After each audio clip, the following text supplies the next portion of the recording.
I'm going to call this meeting of the Mount Airy Planning Commission to order. It's time, so let's stand and give a pledge of allegiance. I pledge allegiance to the flag of the United States of America and to the republic for which it stands, one nation, under God, indivisible, with liberty and justice for all.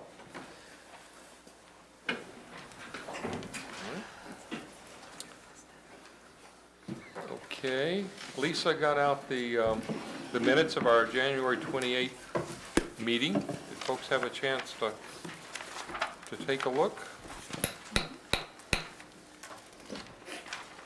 And unless someone has a great deal to add to it. Oh, just that Wendy's no longer on the fixed D zoning group. Yeah, I know. Yeah, well, did that. Oh, okay. Yeah. Whoops. Oh. Well, you didn't put it Okay. there. Well, Not that it matters, but yeah, well, where That's the would that be? it's like that. It's on Where would page that edit 4. occur? Page 4? Page 4, middle of the page, under MX. Oh, okay. All right. So we'll make that addition. Lisa wasn't notified of that, I'm sorry. Okay. That's my fault. Sometimes things fall through the cracks. Okay. All right. Then I would move that we accept these minutes. Is there a second? Second. All those in favor, let me know by saying aye. Aye. All opposed, like sign. All right, very good. And then that brings us to citizen comments. I want to thank everyone for attending tonight. And if there's items that are not on the agenda, we would invite you to come up to the podium. I see one individual already on that way. And introduce yourselves and have a go. All right, Larry Hushier, I live on West Ridge Drive in Mount Airy. I've got a few slides I'd like to show you. I promise I'm not going to take a lot of time because that's not the objective tonight. I'm in charge of the caboose restoration that's going on in town. Good. And right now the caboose is down at the B&O Museum. It's getting restored and it should be done somewhere in the June, July timeframe. When we set up the caboose restoration, it was all based on moving into the Prospect Mills parking lot next to Bangoo's. And then over a period of time, we realized that when Prospect Mills is developed, our caboose was going to end up in the back of the parking lot by a dumpster. So the Mount Airy Community Fund and myself, as a member of Parks and Rec, went to Mr. Scranton of Catonsville Homes to try to figure out a way to move the caboose up to the road. That kind of opened up a chain of events where we started looking at other possible locations as well, one of which is beside the train station, which is a pretty obvious spot. And then the other one is the municipal parking lot up here on Park Avenue. So with that discussion reopened, we then met with Mr. Scranton again, and we think we found a way that we could move it up in Prospect Mills. But the other two locations are still on the table.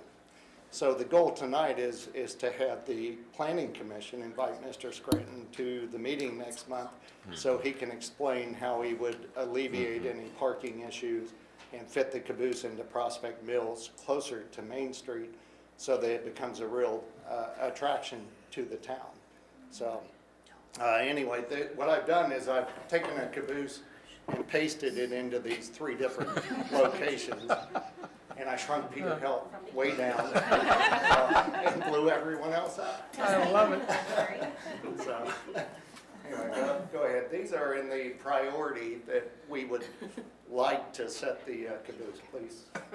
Okay, so this is how it would look next to the train station. I have about 4 of these, so Lisa, you can kind of click through them. What you'll notice is as you come down Main Street, you're not going to see much of the caboose until you're basically right up on the train station because it's going to be tucked back in there. Another perspective. Go ahead. There's one from up on Center Street looking down. One more. Okay. And I think that's it for that one. Okay, now we're over in the Prospect Mills, Farmers and Mechanics Bank, and this is next to Bangoo Store in the parking lot. This is the proposed location that we're kind of driving toward, we're hoping that the train station opens up, but it's owned by Mr. Gallagher, and we've had some trouble getting in touch with him. Mr. Scranton is talking to Mr. Gallagher to see if he can pull a rabbit out of the hat. If he can't, then this would be the next preferred location for the Mount Airy Community Fund and myself as a member of Parks and Rec. Next picture. All generally the same. Go ahead. A little bit different perspective. You can see approximate height that covers up that billboard in the back. Every time you put this caboose down, it's 35 feet long, takes up about 4 parking spots, 10 feet wide. Next slide. Okay, now we're up on the municipal parking lot over where the farmers market was conducted a couple of years ago. So there's a grassy area up there that we were looking at in case we weren't able to move it up in the Prospect Mill lot. So next. Okay, if we could ever get that white truck and that blue van to move, I could actually paste in a pretty good picture, but they're always there. Now we're down on Park Avenue looking up at the caboose. This area in here would need to be stabilized in this area. On the old right-of-way, it's seen multi-ton steam engines and everything. Up here, this has not been set for holding a 50,000-pound caboose. We did talk with Barney, and we know that it would be several $1,000s to prepare this area so that the caboose didn't roll down on Park Avenue. Next slide. That truck. And onto that truck, yes. Okay, and I think that's the final shot. So what we're trying to do is, we're coming to planning and zoning, so Mr. Scranton can be invited and explain how he would alleviate the loss of 4 parking spots, or pull a rabbit out of the hat and get us next to the train station. You know, as a volunteer. Is this your order of preference, or next to Yes. that? Okay. This is our order of preference. Train station would be number 1. Next to Ben's would be number 2, and the municipal parking lot would be our 3rd choice. At the Parks and Rec meeting, Mr. Helt indicated, and I think most of the council would agree, that they should have the majority of the input to this decision. So what we're trying to do is come to y'all and make sure that we have our ducks in a row as far as, you know, I've also been to the EDC and talked to them about this, and gotten a list of, we got concurrence on this priority. So that's kind of where we're at. Our goal is at the April council meeting that this decision gets made and we're done, because we have to get the tracks back into town from digging and rigging. We need to put them down, need to ballast them. We actually need to put some new ties on them. So there's quite a bit of work to be done before the caboose gets here. And I'd like to start that process in mid-April. So if the council were able to come up with a final decision at the April council meeting, then we'd be good to go. So. Larry, I look at this as a no-lose situation. The priority in our master plan update was downtown Mount Airy revitalization. It doesn't matter which of these locations gets chosen, because this refurbished caboose is going to contribute significantly to that objective. That plus the work that's already been done on rails to trails and what will occur once we get into spring, if we ever get into spring. It's going to kick off that whole effort, that whole priority to such a great extent, and hopefully Center Street is not far behind. Okay. But it's just a great opportunity for the town. Well, I think the biggest concern that I see is losing those 4 parking spots. And that would occur at either 1 or 2? 1 or 2, yeah. Yeah, so there needs to be, I guess Mr. Scranton needs to come and talk to you about it, and, you know, and explain how parking is not a concern in his Prospect Mill or the rail yard plan, if he's able to get Mr. Gallagher on board. But in all honesty, I'm not reaching out to Mr. Gallagher at this point. It's very difficult, and I don't have time for it. So. Can you show us that one again? Which one? So, yeah, the train station. There's the train station. Yes. would that be blocking like the entrance to the pharmacy? Yeah, that's the other reason why I think this may go away.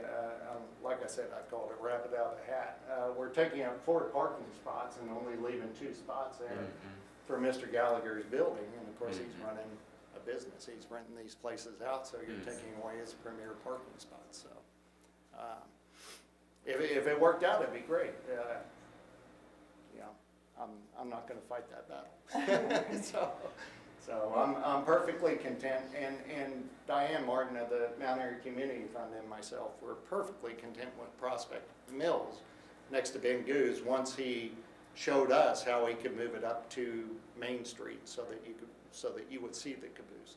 Is that parking lot actually part of Prospect Mills? Yes, Is that parking lot? I believe the billboard, Heather, you can, Yeah, the billboard I itself saw is that. part Yeah, of there's Prospect The one Mills. that was Absolutely. parked right down? Yeah. Yeah, we refer to actually it as part Ben of Goose parking lot, Yeah. but that's actually part of number 8, North Main Street, sorry. Okay. I think the better visibility, the better. Yeah. That actually seems to be more visible than the train. Certainly, yeah, coming onto Yeah, Main yeah, Street yeah. from that side, that's gonna stick out. That's gonna be your Mount Airy postcard right there. So, And can we look at the code? The code. Could you talk to Tom? Look at the code and see if there's a constructive way we can get around any problems from losing parking spaces. In other words, what I'm saying is, way too often, and we use town code, town regulations as a blunt instrument and penalize things, right? Well, here's a case where clearly we want to figure out a way around. I want to figure out a way around the code such that the parking spaces lost when this is placed, they don't put a burden on, say, the developer who might want to do a project, right? So there's got to be a construct, because I mean, clearly this is a jewel for the town, so we don't want to have our regulations get in the way of this. So if you could talk to Tom, maybe if there's a council action that needs to be due to relax a code or something to do this, because if it's, well, if an investor or developer says, well, I'm going to lose 4 parking spaces, I can't make those up, we don't. Fine, we'll give away the 4 spaces. And the benefit of the caboose being in the downtown zone, that in itself allows the planning commission some flexibility with regard to Okay. approving any development plans, whether it be the rail yard or Prospect Mill. It's a good point, So Heather. what we would be essentially needing to do is perhaps doing a minor amendment to Prospect Mill. And if there is a shortage at that time, then the planning commission would have that authority. To waive, to good. waive. I don't, pardon me for not recalling the specifics, but It's okay. there were parking spaces, and I'm going to defer to Barney. Parking spaces were paid for, was it in conjunction with Prospect Mill or for the municipal lot? There was additional parking spaces. I'm putting you on the spot, I No, apologize. nothing's been paid at this time. It was something that was thought of at that time, that we would use another 19 parking spaces up there. that we put in. But the point, Yeah, the let- point is, however we do this, I think Yeah. like here, if I Let's do the remember due correctly, diligence. this is actually a grass area Right, in like Prospect open Mills, space. so it doesn't take away any parking Good. spaces for the new long development. term. Good. Yeah, long term. Right. Okay. Short term, it does take away space. Yeah. right, but again, the point of mine is, whatever we need to do to figure out how to relax a regulation that doesn't cause problems for investors, when we do this, we I need to. believe it's already there. And the Excellent. other, one of the things that Larry did, because Larry is an advocate and does his own legwork, he came down here on a Friday afternoon, I believe it was, during the daytime, around lunchtime, I believe it Yes. was. Yep. And he counted 30 open parking spaces, which is something we don't want to have that many open parking spaces. But for the interim. Actually, I had a bet with town staff. Okay, all right, Larry, yes. And then Larry, I guess the other comment is, from a council perspective, I hate to think the council makes the decision. I think the council just ratifies the decision that the folks who've done all the work make. I mean, from a council perspective, I don't think, planning's input, but y'all did all the work, and the council really doesn't make the decision, just ratifies what you think is best. I think it would be good to have the council bless the Yes. decision. Well, then Yeah. let's tee that up as well as we can. Let's do remaining due diligence. Let's anticipate questions, potential issues, how we might be able to creatively deal with it, what the options might be. Let's go ahead and tee that up, have a full discussion, so our commission members are aware and can input to it, and so much the better then when it gets to the point of the council. Can I, when you're looking at the, next to Ben Goose, how far out, so you're taking 4 spaces, and I agreed to be lax about it, but are the spaces across the way still open then? Because you can park on Yes. both sides. Are you going to be able to maneuver, or is the depth of Yeah, the train? There's a short term and a long term. Right. I mean, we want to get it as, we want to have space to walk around it. And so, I mean, we're looking at coming right out to the edge of it, but we don't have any intention of blocking anyone from parking. No, I almost would rather across. see that whole area be open just for the, I know that's taking a lot of parking spaces away, but Yeah. I think that's a great. But swing the Yeah. train so it's this way and you have parking. Catty behind the corner? train. No, so it's even Lengthwise. 90 degrees to where it's parking. You got parking behind it. I don't think It would stick there's out too far. room in the Prospect Mills plan to go that way, because he actually has an entrance that comes in this way, and I'm gonna let Mr., is he here? I was just looking for him. Yeah, is he said he expected might be here. coming by tonight, but, Okay. and it's up to y'all, it's your meeting, so you can talk to him as much as you want to about it, but, anyway, he has several ideas that would alleviate short-term and Okay, long-term good. issues, but that's for him to tell Right. you, not me.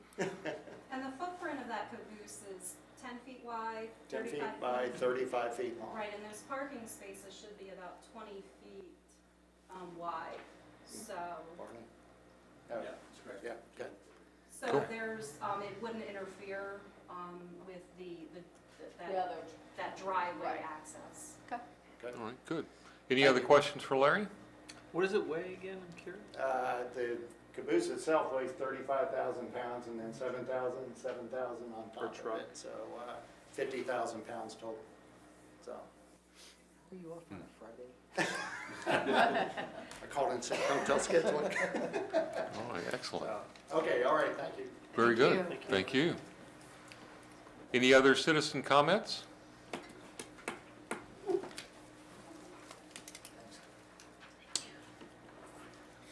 All right, then we'll move on to sign permit review.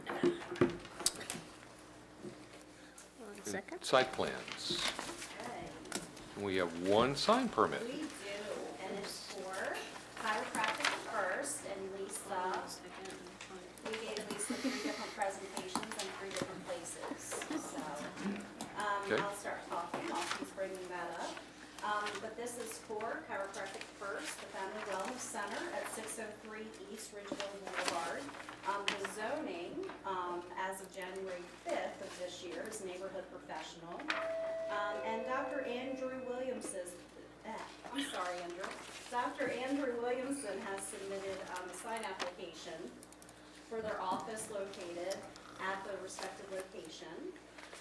Dr. Williamson is proposing to install an aluminum sign on the west elevation of the existing chiropractic practice. That will be most visible from the adjoining commercial property in Maryland 27. The proposed sign is proposed to be mounted on the gable roof overhang and will be indirectly lit by gooseneck lighting affixed to the sign. The sign design includes a white background with the logo and phone number of the Family Wellness Center, and he has included a few border options. And they were a little hard to see both on the printout and online, but what we have on the left is a picture of today, and then we see the rendering on the right, and essentially it's an aluminum sign on that roof. I hate to call it a roof because we don't allow roof signs.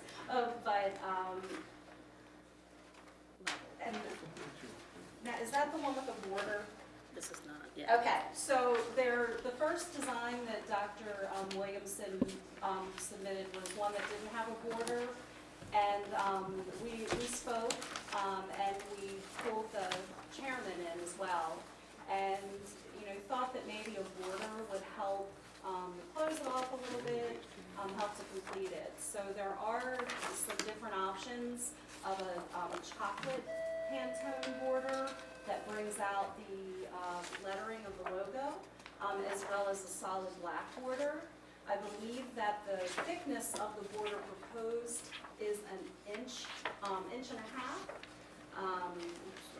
So those are the options presented to us today. There are no additional restrictions for signage in the neighborhood professional zone. And the sign, the proposed sign measures 2.5 feet high by 18.7 feet wide for a total of 46.87 square feet. And the building frontage does measure 50 linear feet, so it's well within the permitted square footage. Staff recommends the approval of the proposed sign with one of the design options that include a border. One of the things that I was having a bit of difficulty with, and I spoke to Andrew about, was because the brightness of the rendering, that white background. And I recall that I had the same hesitation when Sleepy's came forward, because when they put that on the rendering, it's just this bright white. And I don't think that that's going to be a realistic situation. No, it's going to match the trim. That's a computer, module that gives you an idea of what it would look like. But it's the trim, all my trim around that building there is all white. It's going to be identical. Right. It won't be that fluorescent white. Well, and that's so I had but then we talked and I was like, okay. So are there some of the additional pictures that I took today? Okay, well, I took some additional pictures, and I don't know. Some she gave me. but one of the things when I first saw where the proposed placement was, I was thinking, well, why not put it underneath the windows? Along the siding. But then the vantage point from 27, there's a row of trees that block it.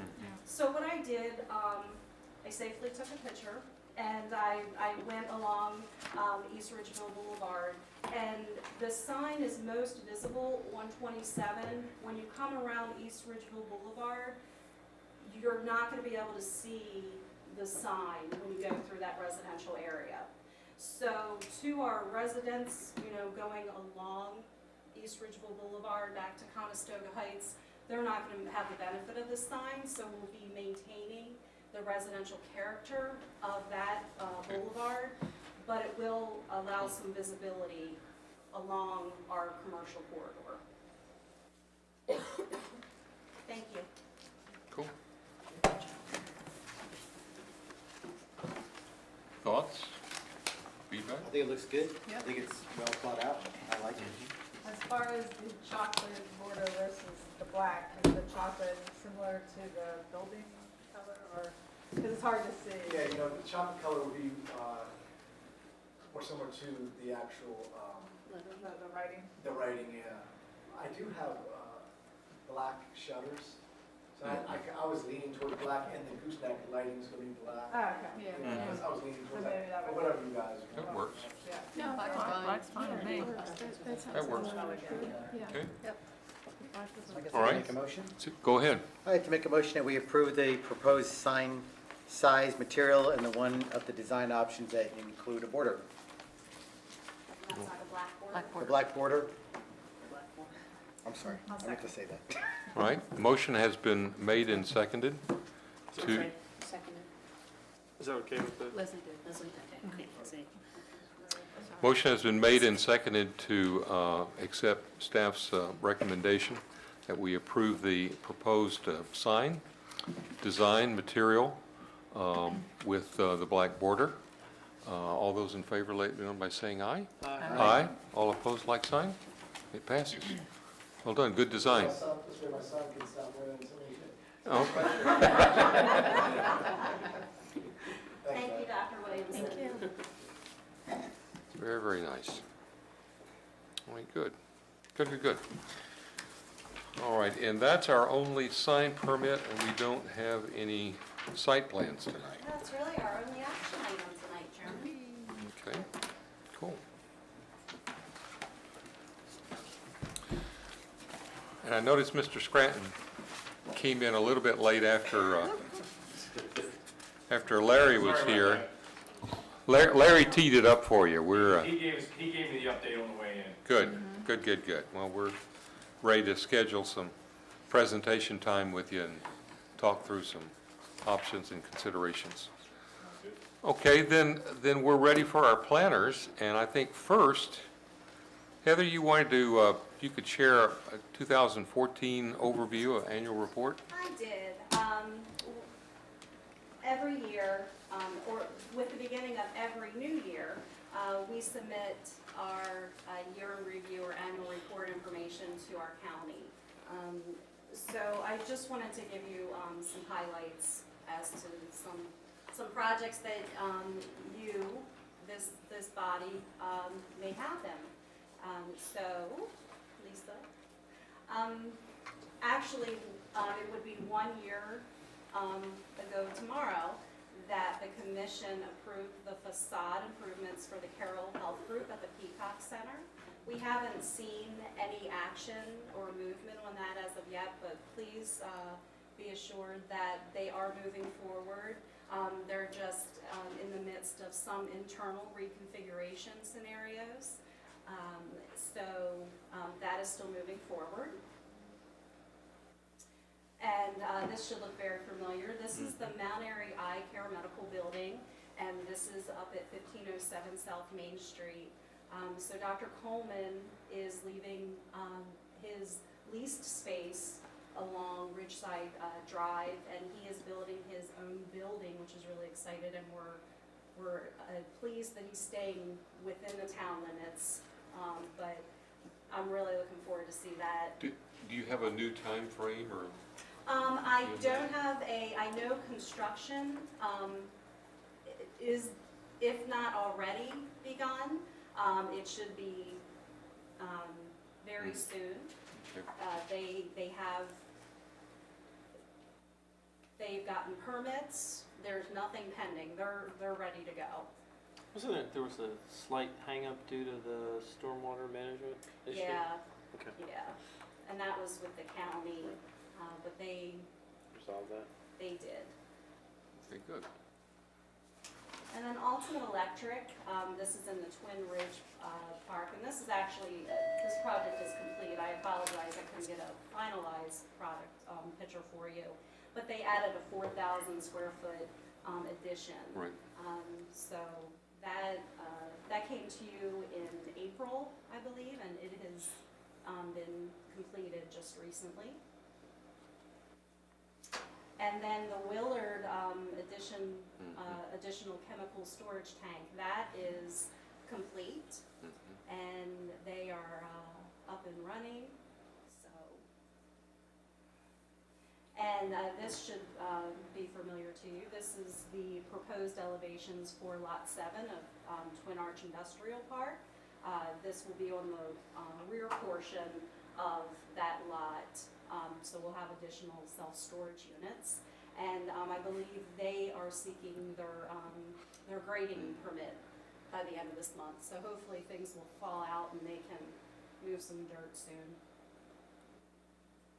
And of course, 7 East Ridgeville Boulevard. This is a project that is highly anticipated as well.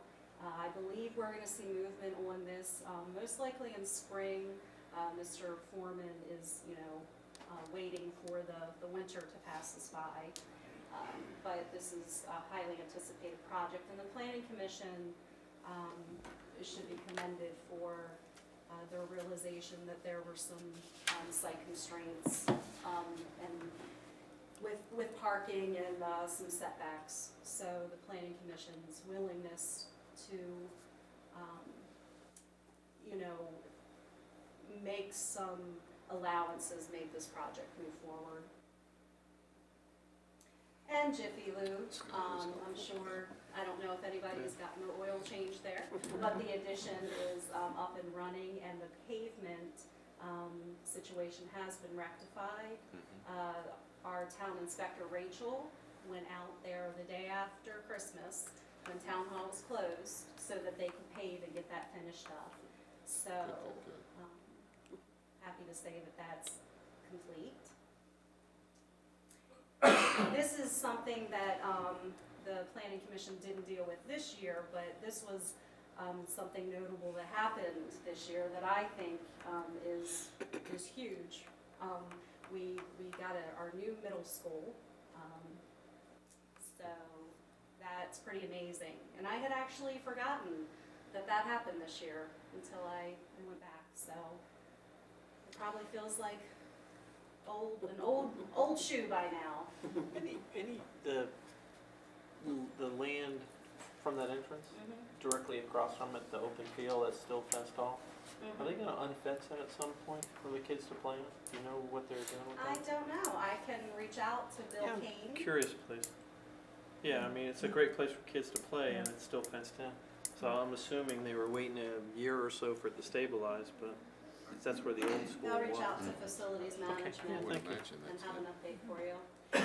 And last but not least, the master plan update was adopted in 2014, November 3rd, 2014. So that, A day that will live. I'll remember that. I'm sure.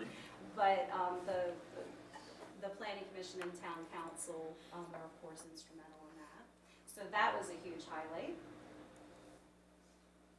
And new businesses, and most of these you recognize because of the sign permits, but we welcomed Rita's Ice to the town, Betty's Old Fashioned Pretzels, Big Show Batting Cages, Old Town Catering, Jessica's Snowball Stand, which they have really good snowballs, by the way. That's a summer stop for town staff.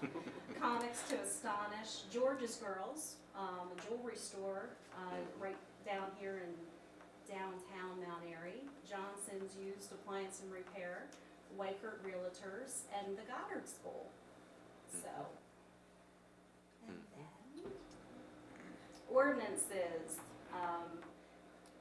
The 2014-2, this was early on, and the Planning Commission supported amending the town code in order to permit special exception use for fitness studios, clubs, or gyms for properties situated along Center Street within the downtown zone. They were previously prohibited. So that will allow some different options if and when Center Street does go through. And then the Planning Commission had their very first resolution of the year early on. And this was the designation of a priority area within the town limits. And this was associated with the water allocation ordinance. So it's hard to see on there, but if you take the Beck property and go west to the cold storage property, that's the defined priority area to which the water allocation category for that that priority area can be used on. So, and we'll be doing that again in 2016. And we do have much more to come. And I need to give Tim and Andrew some time to talk, so I wasn't gonna list all the things that we'll be doing in 2015. So, but that's just a year in review, and that information in text form was sent to Scott Graff of the Carroll County Bureau of Comprehensive Planning, and he compiles all that information from all the municipalities, and then he publishes the annual report document for Carroll County. So, and you guys will be seeing that probably in March or April, I believe. Good. So thank you for allowing me to speak. Oh, yeah, absolutely. Well, I think it's a great way to kick it off. In spite of a ton of work sessions and meetings dealing with the master plan, we happen to do a few other things as well. in large part because of the competence of our town staff, I might add. Okay, Tim, it's been a while. Yes, it has. Good evening, commission members. Just want to bring you up to speed on a few things. Good. Our new division director, the Division of Community Development, which oversees planning, development, review, permits and inspections, and our stormwater program. The county hired Steve Horn, who used to work for Carroll County, as you well know, and he was in the city of Westminster, I was told. So he started today, but our building was closed at 10 o'clock today because there was a water main break on North Market Street. So And you still came here? yes, I did. Wow. The other thing I wanted to, well, since you've adopted your plan, has the commission or the council determined or conveyed its desire to Frederick County to amend our master plan to get it more in line with your vision for your growth? I know that was our intent. I don't know if we've formally done that. Not officially just yet. I'm waiting to get the published document for your library. If I don't need to do that, I'm waiting on one map before I can send it into publication. But if we can forward that before you have the printed document in hand. I think that would be fine. Is it online? Is it on your website? I'll accept the water resources map. Yeah, I think it's timely. I don't think we need to wait until the hard copy comes out. Good. Because my boss did say to our new county executive, who's Jan Gardner, and the president of our council, that, I'm paraphrasing my boss, so it's not my words, that we haven't done any real planning in the last 4 years because we've been so overwhelmed with rezonings and development review. So the county is interested now in getting back into some planning. So maybe an amendment to our comprehensive plan to address the town's plan could be a first step to do some planning. We would be honored. Yeah. to do that. You know that statement, because we've always had great concerns about all the growth. And to paraphrase, since you were just paraphrasing your boss, it sounds kind of weird. Well, we were too busy, the county, not pointing at you, the county was so busy with all of rezoning so they could build tract homes everywhere without any regards to traffic and water and sewer. Oh, now let's get back to planning. I just thought I'd kind of point that out.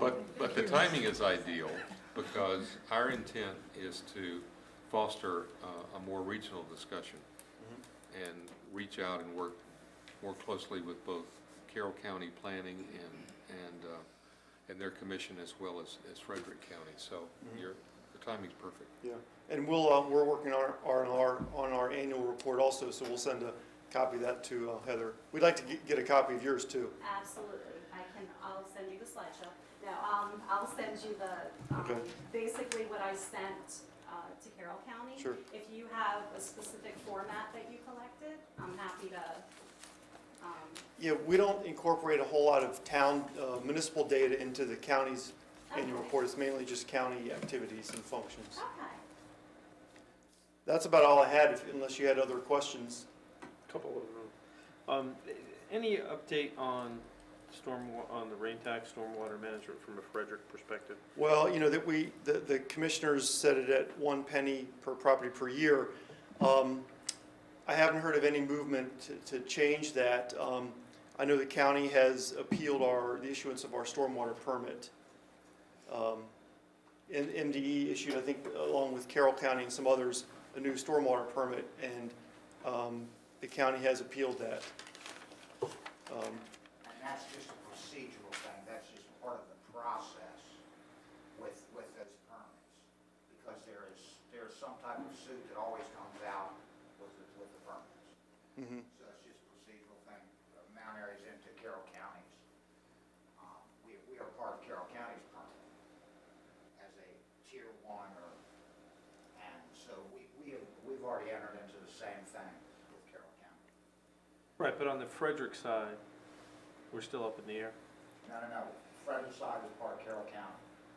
So the Frederick side of Mount Airy joined. We don't get the benefit of the money that you have on the Carroll County side with all the municipalities and everybody being considered a tier 1 permit. Okay, so Frederick County is on their own, and that way we'll end up paying 100% of In Frederick County. in Frederick County. In Carroll County, there's a Right. percentage. Right, so this is the reason why I'm asking. So, Tim, I think we may be talking in terms of code, so folks who are watching on TV or for the press, I think a little bit more detail to the reason why I'm asking the question. So, stormwater management, the rain tax, right, the state's program to force all the municipalities and county to spend oodles of money mitigating stormwater for whatever reason. Carroll County has a program, Frederick County, and I'll paraphrase myself, Frederick County Commissioners basically poked a finger in the eye of the state and said, look, we're only gonna put a 1 cent tax on property, go ahead and sue us. So I guess what I'm looking for is more information about where Frederick is. It's still, go ahead and sue us, we don't care. Well, I don't know if the state's doing that, but, you know, the county, Frederick County does have a pretty substantial stormwater permit already, you know, minus additional resources we could have gotten with a stormwater utility in place. But, you know, we still have obligations to meet and achieve through our stormwater permit, and the new permit that was issued, you know, requires a lot more from the county to treat more untreated impervious surface that's out there. AKA the rain tax. No, the rain tax is just another way to generate some funds to help, you know, fund these programs and initiatives and devices, structures, practices, and things. I mean, the county's general fund, there's money allotted in that for our stormwater program or to run our stormwater permit. So there's already millions of dollars in that. It's a CIP thing to fund our stormwater permit. Okay. Well, from a council. Is that clear? Sort of. From a council perspective, and I'll refer back to what Councilman Kim was explaining. From the town perspective, the folks here who pay taxes, right, our taxpayers in the town of Mount Airy, the town is getting help and assistance from Carroll County for the stormwater mitigation process on the Carroll side. On the Frederick side, we're getting nothing from Frederick County, correct? At this point, no. Okay, and I attend there's monthly meetings between municipalities and the Frederick County Board of County Commissioners, or whatever they're called. I don't know all the new terminology. I just was at a meeting last week, I believe, 2 weeks ago.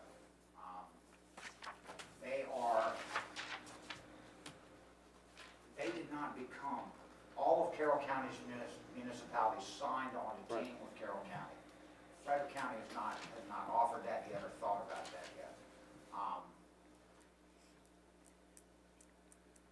Right, so, Tim, I think the point is if you would take back a pretty, in my mind, and I guess I'll let Councilman King speak for himself, in my mind, a very strong message back to your side. The town of Mount Airy would like some help with the stormwater remediation on the Frederick side. Carroll's helping us. You know, you guys need to include your municipalities and help them out as well. Because right now, we're just blowing in the breeze without any help from the county. I mean, isn't the town like a tier or a phase 2 that it has its own requirements under a stormwater permit? No? Everybody I think it's 7 municipalities, 9 municipalities have teamed with Carroll County. And so we therefore fall under their phase 1. Okay. The small town, or well, 40% of our town is Frederick County. So that 40% right now is not teamed with anybody. We in Mount Airy would pay 100% of any stormwater remediation we do, you know. The issue with the rain tax, though, is not the money. It's the fact that the state is forcing the counties to collect a tax. So it's not I the thought Carroll and actual money Frederick that's were being two of the collected. counties that got waivers anyway. Huh? No, we're not. No? They were giving waivers to the Eastern Shore where all the chickens are. Okay, well, anyway, that was the point of my question, is just to bring out for folks who are listening that from the Frederick County perspective, the town's not getting any assistance. We have some inconsistency.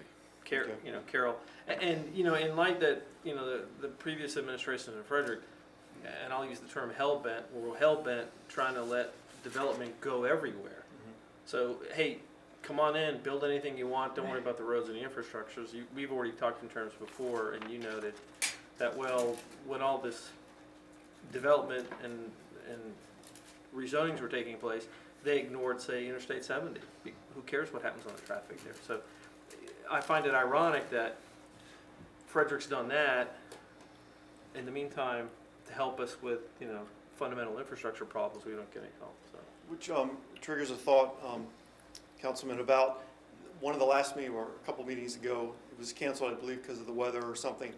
I was going to have Ron Burns, our traffic engineer, Yeah. come to talk about our APFO and the changes that were made to that, and what, how he reviews the traffic studies from all this development. So I can still bring him in next month if you'd like. Please, Yeah, Yeah. please. Okay. please. Thank you, Tim. A second question, and this was brought up to me directly by a resident on the Frederick side. If you can explain to me from a planning perspective, as all these new developments are going in New Market and around the region, some of the residents who are outlying or not in the gigantic developments, they're really, really worried that their wells are going to run dry. So can you just explain to me developer comes in, drops 3,000 homes in New Market, and then the surrounding area, the residents who have been living there for a long, long time, all of a sudden their wells go dry. Are they just out of luck? Well, that's a good question. The county's most 99% of the development that's been approved or the rezonings over the last 4 years are in growth areas to be served by public water. The county's main public water source is the Potomac River. We have a big straw from the Potomac all the way up to Frederick City and the surrounding areas. The only thing I can see a possible impact, it wouldn't be quite a withdrawal, like these new developments will be served by public water, surface water from the Potomac. So there's no groundwater withdrawals for these new developments, but when you convert the landscape from a field or a forest into pavement, that alters some of the groundwater recharge. That may be one of the issues the citizens are concerned about, but that is not frankly examined very closely for development purposes. But strictly a water source or usage, it's a bit different. It's from our Potomac River source, Okay, so. not a groundwater source. Right, so the one resident that approached me with the issue, the correct response is, well, okay, so all of the new developments, just to make sure I understand, so I reiterate the information correctly, all the new developments, New Market, things that have been approved in Frederick, that's all going to be surface water coming from Potomac. Now, of course, the county has, in effect, by allowing all of this, changed the groundwater recharge.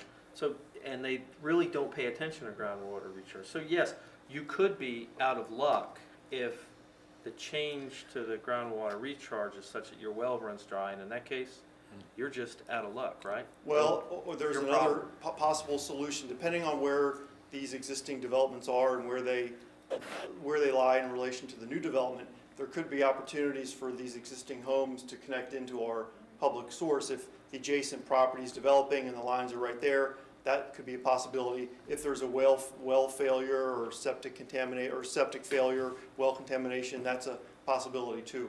Right, at likely very, very great expense to Yes. okay, all right. Thanks, appreciate it. So next month, I'll invite Ron Burns to talk about the traffic impact studies, the APFO, and the changes that were done. And then I'll get some information on our stormwater permit, how it relates to the Mount Airy portion of Frederick County. Tim, there was an article in yesterday's Frederick News Post. It was basically talking about the pace of growth across Frederick County and community by community over the last few years, essentially from 2010 through, I guess, early 2014.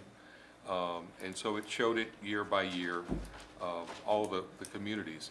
I think, again, the overview and the concern we have is, since that whole southeastern quadrant of Frederick County seems to have become ground zero for large development approvals, that the potential impact and the amount of growth and what that's going to mean over the next several years, because it's essentially between Mount Airy and Frederick. It's between Mount Airy and the work centers for a lot of our commuters, people who live here and the people who travel through on 27 to get to their work center. Yes, it is time to have a serious planning discussion about the implications of that for all of us who live in this area. So those questions that we were asking and those concerns I think that we were sharing with you, it's really time that we collectively address those and say, so what does this mean for our location? How do we best deal with this? We're in the process of, we have RFPs out for a corridor study for Highway 27. It's with the same thinking in mind in terms of all the issues that are adjacent to that major corridor for us coming down through Carroll County and from some of those commuters coming even out of state. What are the implications for our development? What are the implications for what's already in place and what may yet come? How can we best plan and manage that? We're grappling with some of the same uncertainty, really on a much larger scale in terms of that area. So we need your help. We want to plug in and have as productive a discussion as possible with your planning group about, how do we deal with this? Right. We have 2 vacancies right now on our planning commission, and the advertisements to fill those vacancies has already been in the newspaper. So we expect our county executive to appoint 2 new people to our planning commission very soon, well, within a month or so. There was an appointment and it didn't work out so well, did it? That's correct. Well, which appointment was that? There's a question from the back. Yes, sir. Mike O'Brien, Mount Airy. Have there been any governmental or private actions initiated since the last elections to rescind some of these rezonings that took place before the election? What I've been told is that, that's a much higher level than what I work at, that some of these DRRAs, these Development Rights and Responsibilities Agreement that the county entered into with these developers, they're being scrutinized and sometimes, not challenged in court. Like the county, in one instance, has not done arguments to uphold those DRRAs. So that's one way the county is, one action the county has taken to address some of the development that has I occurred. mean, they're not defending of somebody. Correct, yeah, better said, yes, Okay. that's correct. But beyond that, I haven't been, I'm not aware of anything else. On a percentage basis against all the rezonings that occur, what do these represent? The DRAs were affiliated with probably 60 to 70% of all the rezonings we had, 23 rezonings we've had in the last 4 So is years. that how the county is trying to maybe back out of some of these rezonings? That's one way, yeah. At this point, yes. I seem to recall, weren't before this large boom or during this, weren't the DRAs weakened as well? Didn't the last administration of Frederick weaken what was required for development? Is that in general terms? Two commissioners ago, 2 cycles ago, the commissioners, they voted to be able to incorporate DRAs. It's a state law. The counties have to adopt it if they want to. And 2 boards ago, they made the decision to allow these DRAs. There was only one negotiated back in '07 and '08, and that didn't pass. So when in 2010, after the election, there were many DRAs presented and adopted, approved by the board. But in general, did they weaken the requirements placed upon developers for infrastructure and things like that? Well, In general? generally, yes, because our APFO standards were lessened. So I would say yes to that. And we'll find more information about that from Mr. Burns. Correct. So that's the key point, is the APFO regulations were lessened. And, okay. And again, Tim, thank you for. Oh, you're very welcome. Yeah, pepper Ron Burns with questions, so he'll answer all of them for you. Good. Very good. Thanks, Tim. Thanks, Tim. Thank you.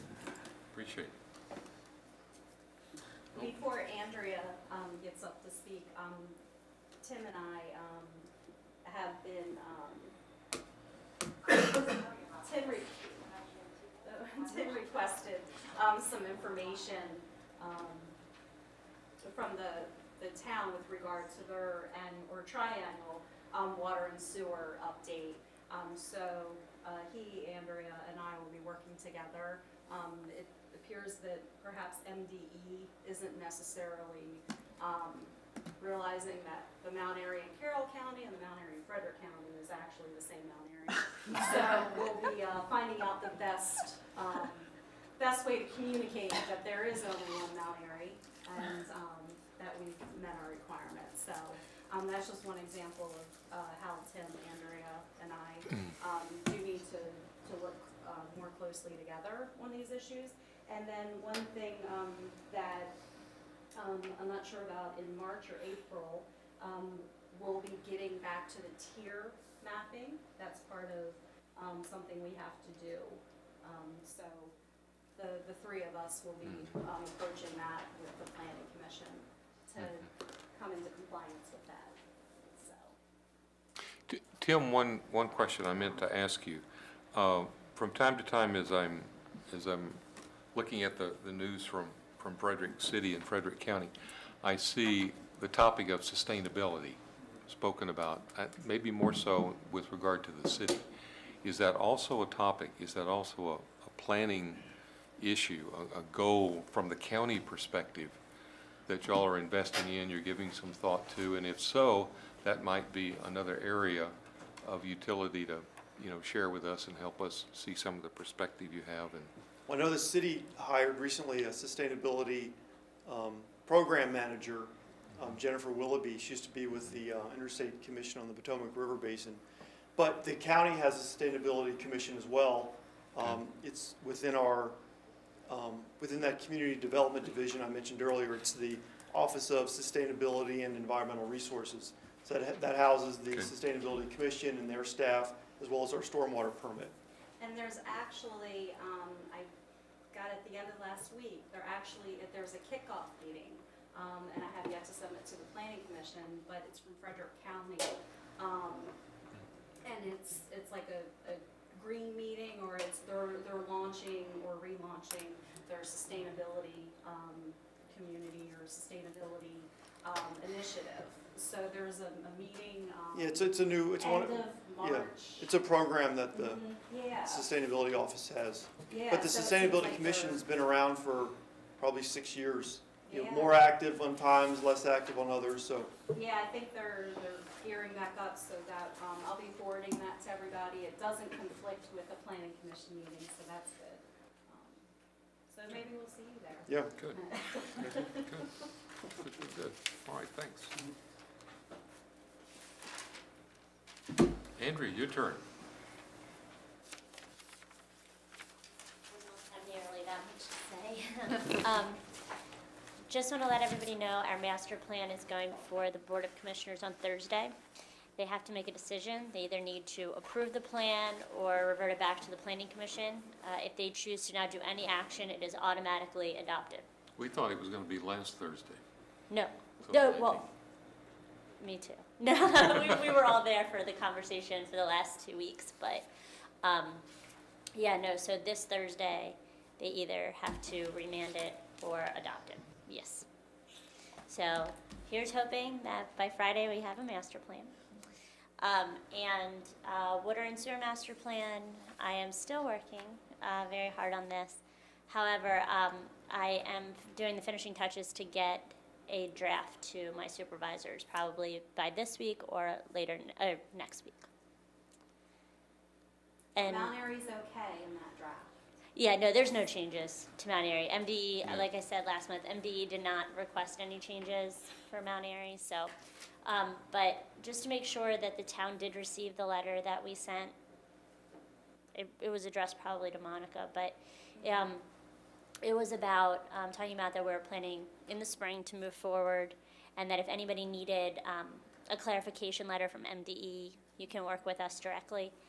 We've provided that for other municipalities who didn't have any issues with their part of the master plan, but needed something to move forward for, like an upgrade to their wastewater treatment plant or something like that. In general, I want to compliment you and the planning department on the quality of this plan. It's organized extremely cleanly. It's structured in very tight format. And I guess because we've just finished our master plan update, it's very insightful and it's very useful because there's a resonance between the Carroll County plan and what we're attempting to achieve with our vision. And it's insightful in terms of what you have in there for land use, what you have in there for transportation, for economic development, for a number of the same categories and structure that we're trying to put. It's helpful because it's almost like a side-by-side that we can look to see on a larger entity with multiple communities, you know, where your goals are and where you're headed with that. It's helpful to us to see where we fit into that.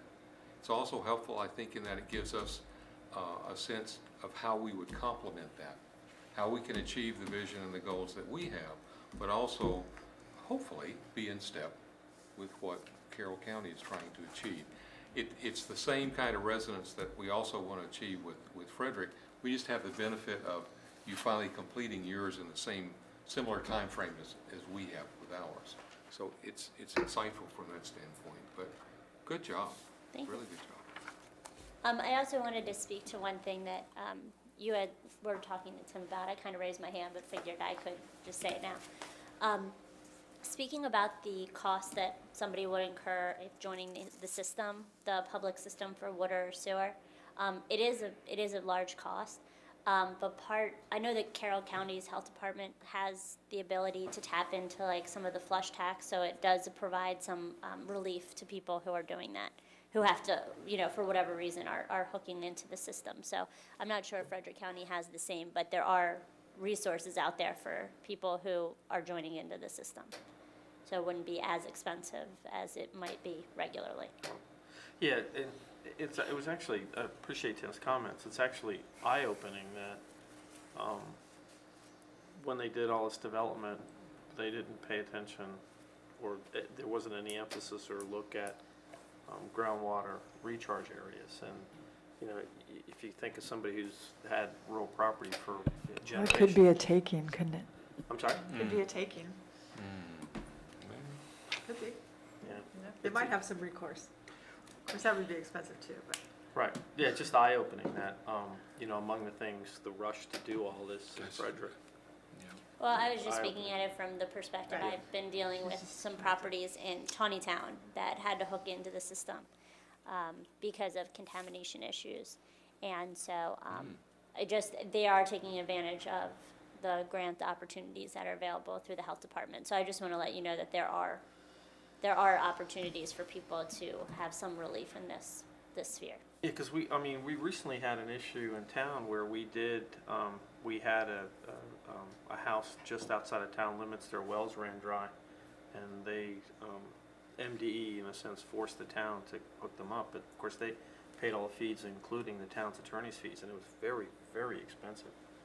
So, but were they eligible to? Do we know if they were eligible for a grant? I do not know. Let's. Yeah. I mean, if it's one of the things, especially if MDE, if it got mandated from the health department or MDE, it's something to definitely look into. Yeah, let's look at So the Secoras now are on public facilities? That was the property, That's right? correct. Yeah, Barney, has that gone through yet, the construction company? No, they're not hooked up yet. Okay. All right, but it's approved. Been like over a year. Right, but I emphasize MDE forced us to do No, that. I understand. That was one of the things that, that was a discussion before when they were trying to annex, but they were trying to annex into the town, but the original annexation agreement for the church only went to one side of the road, while their annexation plat went to the middle of the road, so there was like this tiny gap, a 7-foot gap that it was not contiguous to the town, and by state law, I know because I worked on that annexation, I thought it was interesting. So. Yeah, and I just want to emphasize that the town didn't willingly provide water from outside its boundaries. It was forced to do that. So. Speaking of annexations, the Jones annexation from a while back, that was essentially tabled because the town didn't have an adopted MGE. The county will be getting a revised packet. Okay, For comment for 60 days. okay, wonderful, Before. because, I am the annexation and rezoning person, so, That- I love that. so, we will, Yeah. we'll go through that together, but, a revised one would be great, because I'm not entirely sure who had the original. Well, So I and can- and honestly, I think it was tabled at such a time where no comments were necessarily provided. Okay. Because I'm submitting to the MDP as well, because Do you have a time frame of when you expect to turn it in? I would say I would be sending it to you perhaps the 1st of March. Okay, Yeah. that's next week. Ooh. Okay, maybe not. I might need to look at a calendar. I know, doesn't it sound so far away in March? I looked at a calendar today, I was like, oh my gosh, Why don't that's we shoot next for week. April? I would appreciate that if you don't mind, but There's no. 3 extra days that February doesn't have, that Yeah. I thought between now and. Okay, that's fine. I was wondering also about if anything had been moving forward about the planning commission and our planning commission, if anything had moved forward with the joint meeting you had talked about. Not as of yet. We're shooting for April, May, right, Bill? So that's on my list, and Lisa will help me get the invites and some dates narrowed down. Sounds good. So, And just to let you know, in case you didn't know, Mount Airy is applying for the Maryland Heritage Area Grant. I am no longer the liaison for that because the project is occurring in Frederick County, but I was happy to forward them over to Frederick County. So, but I'm really excited to see the project. So, yeah, we're trying. hey, that's all that matters. Yeah. You got a cheerleader out there, so it's okay. I'll cheer for you. So, is there anything else I can answer for you? No. All right, thank you. Yep. Thank you.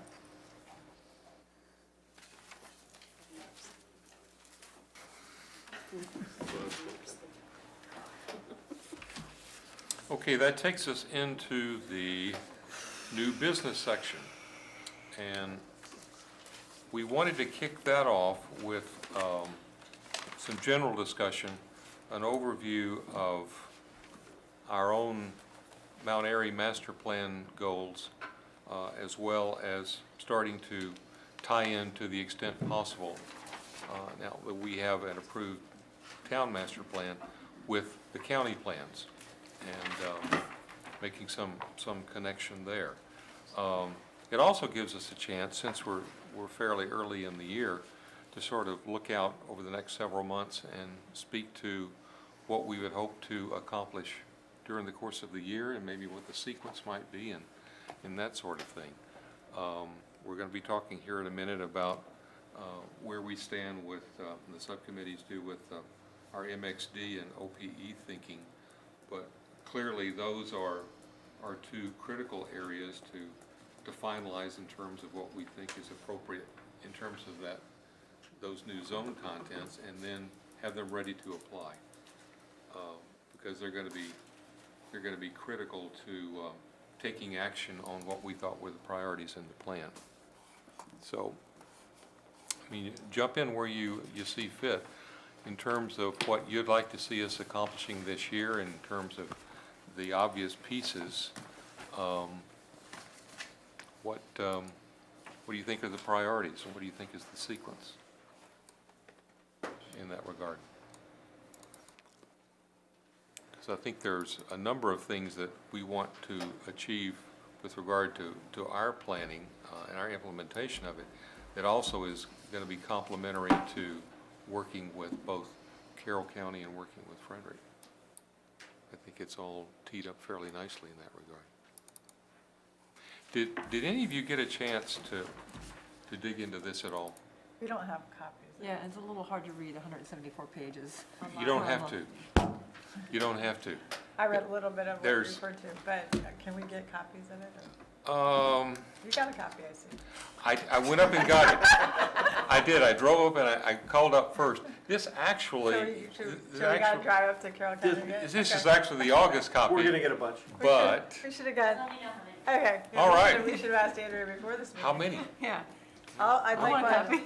Can you add one for me, because mine got taken? Couple dozen? Can you tell me how many that is? 10 at least. 10. One for each member of the planning And commission. I think a then couple staff. people out Yeah, there and then some requested. back here. Council wanted a copy of this. Yeah, council. And then some loaner copies? Maybe we should Yeah. 25? Yeah, maybe we should ask her before she came. If anybody's just interested in any It's section. online, it's just. It's just sorry. hard to read. I was reading and trying to like You scroll can't down. take, you can't take notes online, you can't. Can't I'm with you. can't highlight. Yeah, yeah. Oh, it's definitely better. I had the advantage of an early copy, but I haven't seen that many changes. I will just let you know, do not expect a copy before all the copies are printed after it's adopted on Thursday. So positive thinking, right? But when it's adopted on Thursday, we'll put in an order for you guys to get the final plan. Thank you. Okay? Thank you. The reason that I recommended that we all take a look at this is because from a 20,000-foot level, it's very, very instructive to see, for example, there's a great deal of difference in terms of what the planning priorities and the type of planning and the implications of it are going to be for us with regard to Carroll County versus Frederick County. I won't say day and night, but it's going to be I know, significantly but as different. Tim mentioned, we haven't submitted anything to Frederick County to see if they amend their plan to coincide with ours, which could be different than it was, you know. Well, when it's we also, submitted our plan. it's also the makeup of the counties, and it's the nature of how development is occurring and the pace of it and the flavor and personality of it. But when you look at the Carroll County pieces with regard to a problematic area like water resources, and to some extent, there's that consideration around the edges in most Frederick County discussions too, but you look at some of the comments about transportation, okay, and the condition of the transportation system now without any additional growth, without any additional impact, and a concern that State Highway Administration is behind and probably will remain behind, and it's uncertain where the cost will come from, the financing, to do what needs to be done. And so what the Planning Commission is basically saying to the communities, as well as to themselves, is to get these things accomplished, we'll probably have to reach into our own pockets, or we're going to have to be looking at a long-term fix for this. The section on employment and economic development is especially revealing because it speaks to how our population is distributed, how much they commute. A third of our jobs within Carroll County are filled by people who live outside of the county. And 55 to 65% of our working adults commute outside the county. So one of the issues of sustainability is simply the whole commuting thing. It's the whole infill of the area with more people, more commuters and so forth, okay, in the same way that we've always done it. It's going to have a significant impact in travel times and in the whole 9 yards, okay? And then there's 27 out there. So it's going to be an interesting planning challenge for us to deal with. But the frame of all that is laid out very, very nicely and very succinctly in the Carroll County plan. Look forward to reading it. Yes. Yes, absolutely. Beyond MXD and OPE and the corridor study, what else would you like to see us accomplish this year? Well, I'd like to read that first. I know, maybe this would be a good discussion for next meeting, after we get, Yeah. after we've 'Cause had I'm- a chance to. I don't know what to choose from if I haven't had a chance to read it. Andrea, what do you think is the possible timing is for the extra copies? Like, No pressure. No pressure, no, it's no pressure, I'm just, of course, we're going to approve it on Thursday. I don't know if there's going to be any directive or any comments, you know, anything that needs to be changed on that. okay. So, Well, that's the other thing. It'd be good to have a final plan, you know, Yeah. when we're having our discussion. In addition, the new copies probably wouldn't be printed until the resolution is signed by the board, so that can be included in that as well. How long, I mean, I believe they're going to the board on Thursday with a draft resolution, but I just don't know how long any of that's gonna take. Okay. I think, like, once we know we're going to have copies, then we should put it Then on the we can do it. agenda. Yeah, to we'll have set it- it. So we can We'll actually set it have a then. real discussion. Yeah, I totally agree. Very good. Bill, I have some just general, Okay? you know, and these are quick items, they're not very involved, but they're things that, you know, the commission can sort of knock out and put behind us.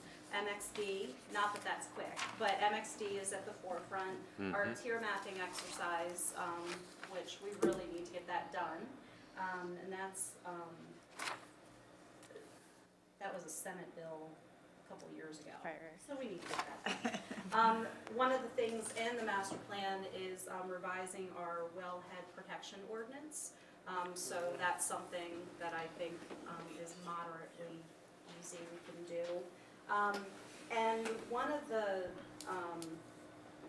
things that at the Economic Development Commission meeting that was held earlier this month, we talked about the connection to the Carroll County Fiber and, you know, how the Economic Development Commission is going to be helping facilitate that. But that's something that the Planning Commission can perhaps, you know, be involved with, you know, with site plan review and such. One thing that staff's going to incorporate is actually ensuring that anybody talks to us is preparing for the connection to that fiber. So we'll be learning how that can benefit us. Renewable energy is something that we should start framing. And that goes along with sustainability. So one of the things that I think that the commission could begin just exploring and getting familiar with is how to modify our zoning ordinances to provide for renewable energy, perhaps have that discussion. So those are some, you know, just some simple things. Heather, Piece of cake. save all those topics and put them in the parking lot. Okay. So as we gain more familiarity. Well, that's like in the parking space, that's my parking space. Yeah, because we'll come back to it. I mean, Okay. the fiber project is part of the discussion in the Carroll County Plan on economic development, which I think is, it's chapter 15 Okay. as one example. You wanted items, Chairman. Yeah, I've that's right. got 'em. That's excellent. I'm ready to fill 2015 up. The other one that should be done in conjunction with the Water and Sewer Commission is water. I mean, we have no new source of water. The one aspect of this is the county WRE, which makes for interesting reading because it's community by community. And we'll be, And a third of the 30 recommendations that are listed here for Carroll County are devoted to Mount Airy. 10 of the 30.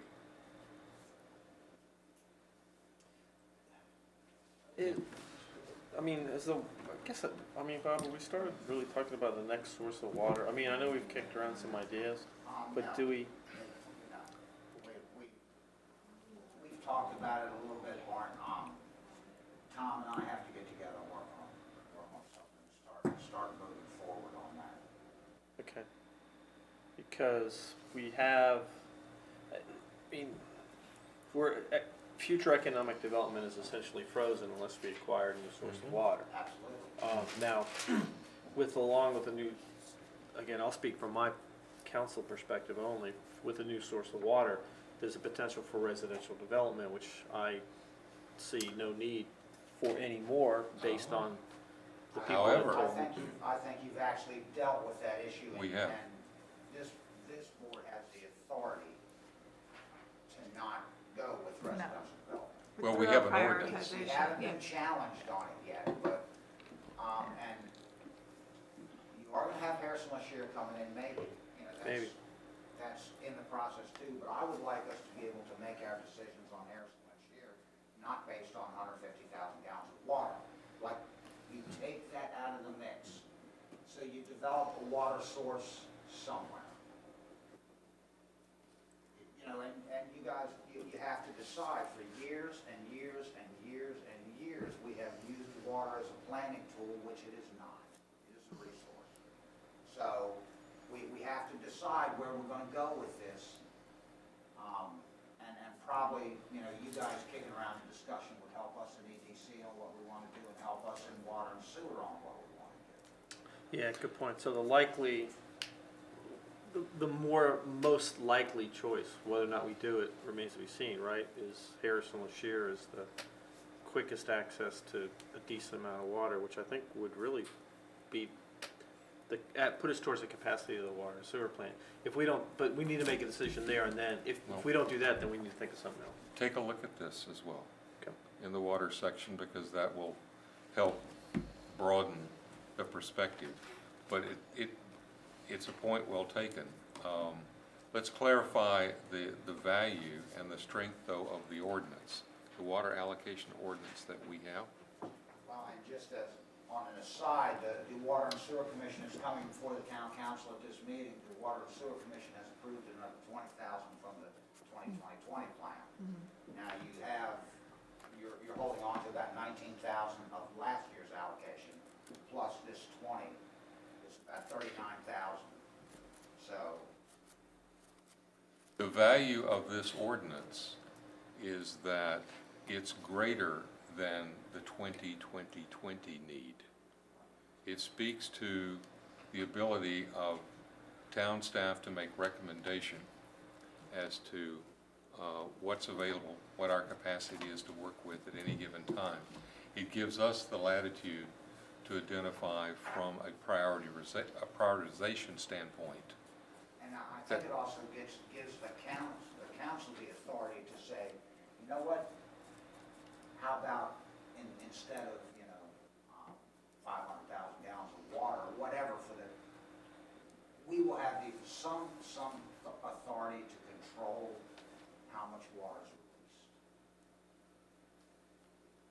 released. So in conjunction with this board right here, you're deciding on what you want, and the council is backing you up on that.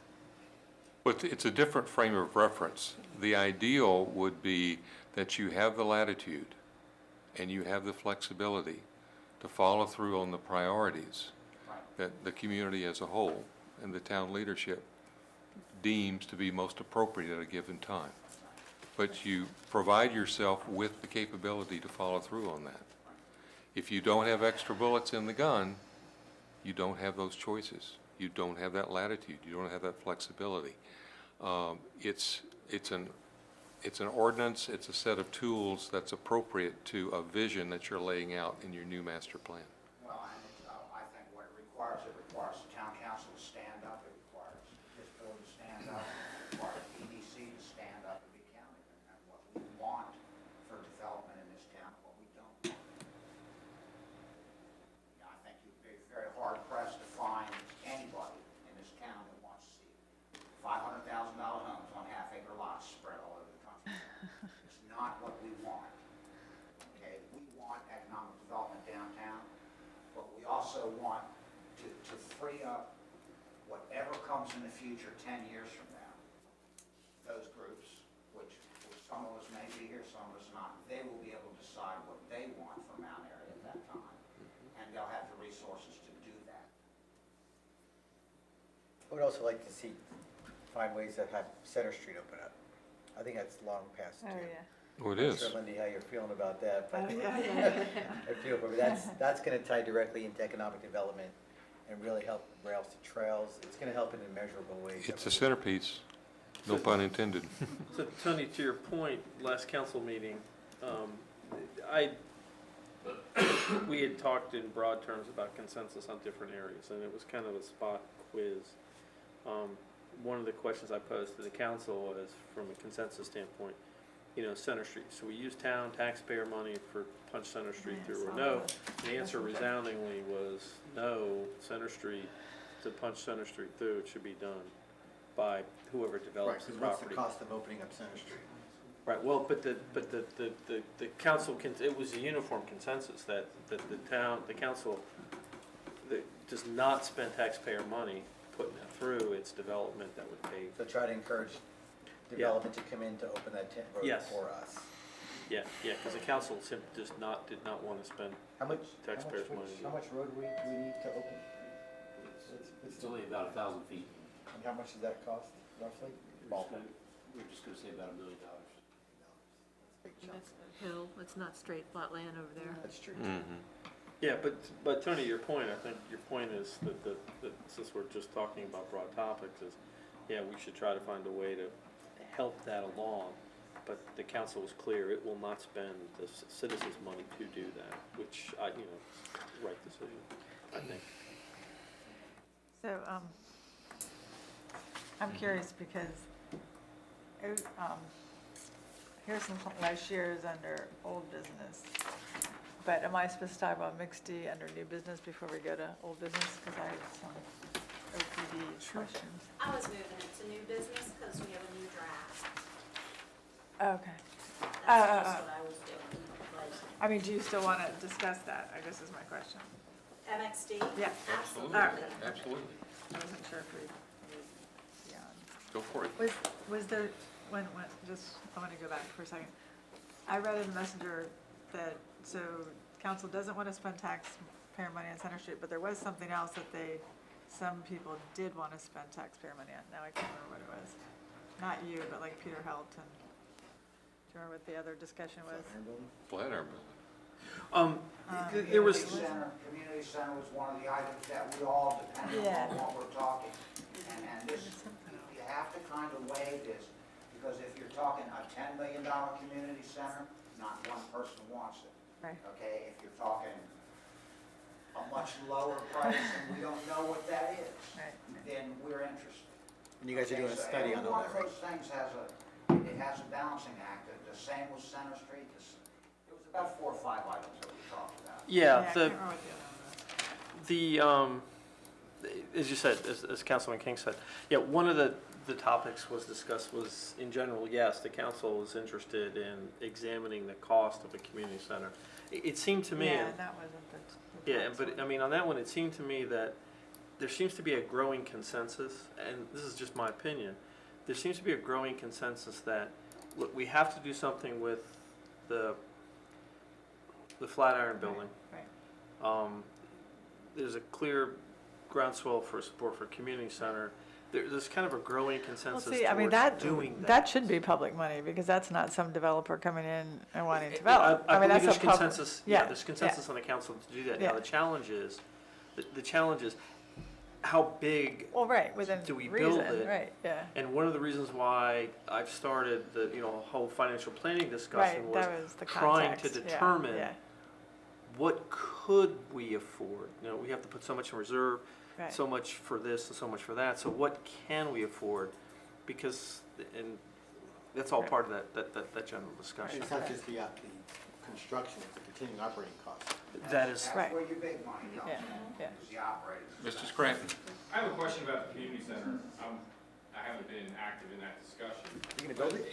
Is there a program of, an outline of the programs? Because it's easy to say what a community center is, but they can vary from basically a visitor center to a Yes. full-blown, gymnasium, weight center, athletic fields. Yeah, So there's a whole a committee. huge gamut Yeah. of what a community center is.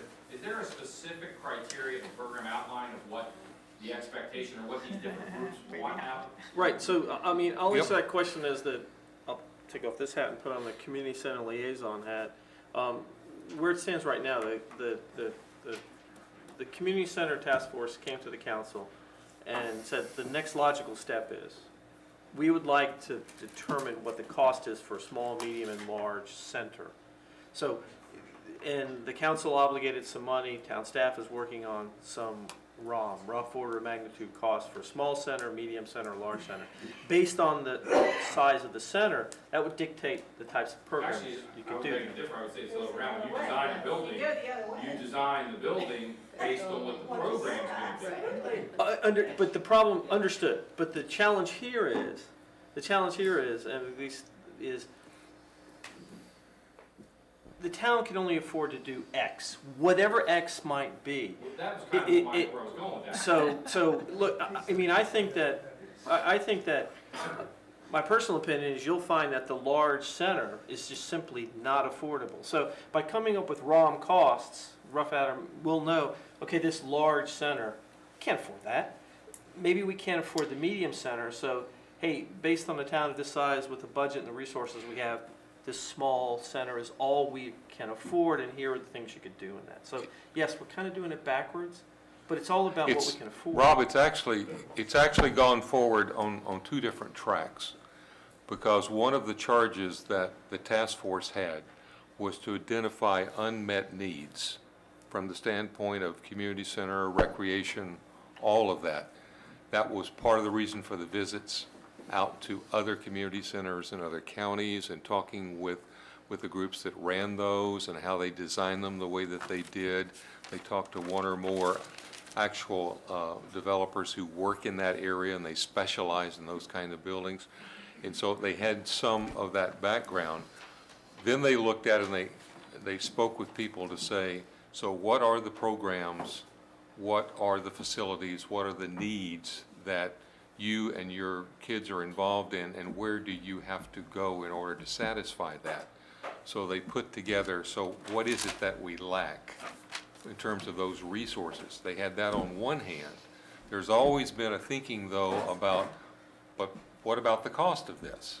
I mean, it's a decision that's been put off for 10, 15, 20, 25, 30 years. Bill, correct me if I'm wrong, but I think in the early community, the task force group, they were also talking about the possibility of a joint venture with like a YMCA kind of facility where they would kind of run That it, was operating one it. potential model, because the YMCA was looking to expand their footprint and their business plan, and so they were starting to approach outlying communities, and they've done it in a variety of places. I think a few of those folks did actually go to different YMCA's. Yep. I think one in Howard County, I think I remember Yep. hearing, and others, to Right, see how they worked. Right, the challenge with, as I understand, the challenge with the YMCA model, again, is the YMCA expects you, the town, to put a X amount of millions of dollars to build a facility, and then they'll run it. So now, once again, you're faced with the. Yeah, I never saw the actual. Well, detail. in that model, That's what yes, in that developers- model, their preference would be that you come up with the capital cost, the construction and so forth, the particular expertise that they provide in terms of the partnership is they manage it, they run it. That's their background. That was one of the models. There are others out there too. But no, to Bill's point, but no, nobody from YMCA hasn't shown up and given the council a proposal that said, okay, spend this amount of money and we'll, right, and, you know, again, I think it's clear that the council is extremely cautious with, Understood, oh yeah, clearly. very, very cautious, overly so, so. Yes, Mike? So, Peter, I think, hit on the important point was that the Flatiron building is non-sustainable for what we absolutely need, Right. public protection of police. So, has anyone kicked around the thought of what it's gonna cost to reconstruct that Flatiron building? Yes. And what you're gonna get as a result, okay? You're gonna get, if they rebuild what's there for the AFPO. Yeah. all that other We have those costs. So, In fact, can we pull it up? rehabbing I'm my trying to see house, where it was I know what the costs are and the needs are, I only taking have an a old hard structure and bringing it up to code. Yep. They're exponentially more Was it on the building hard? something new. Yes. And if you need to relocate, or if you need to provide something for the police department, or county, or whatever public protection that we need, why not take a piece of land that we already own? Either donate or sell the Flatiron building to be restored by someone else. And take, so we're not experiencing the huge cost of restoring a building that's gonna offer little return. And if we have to rebuild that thing, it's gonna cost a tremendous amount of money to make it acceptable. Over and above what it would cost to build something new on a flat piece of land that the town does own.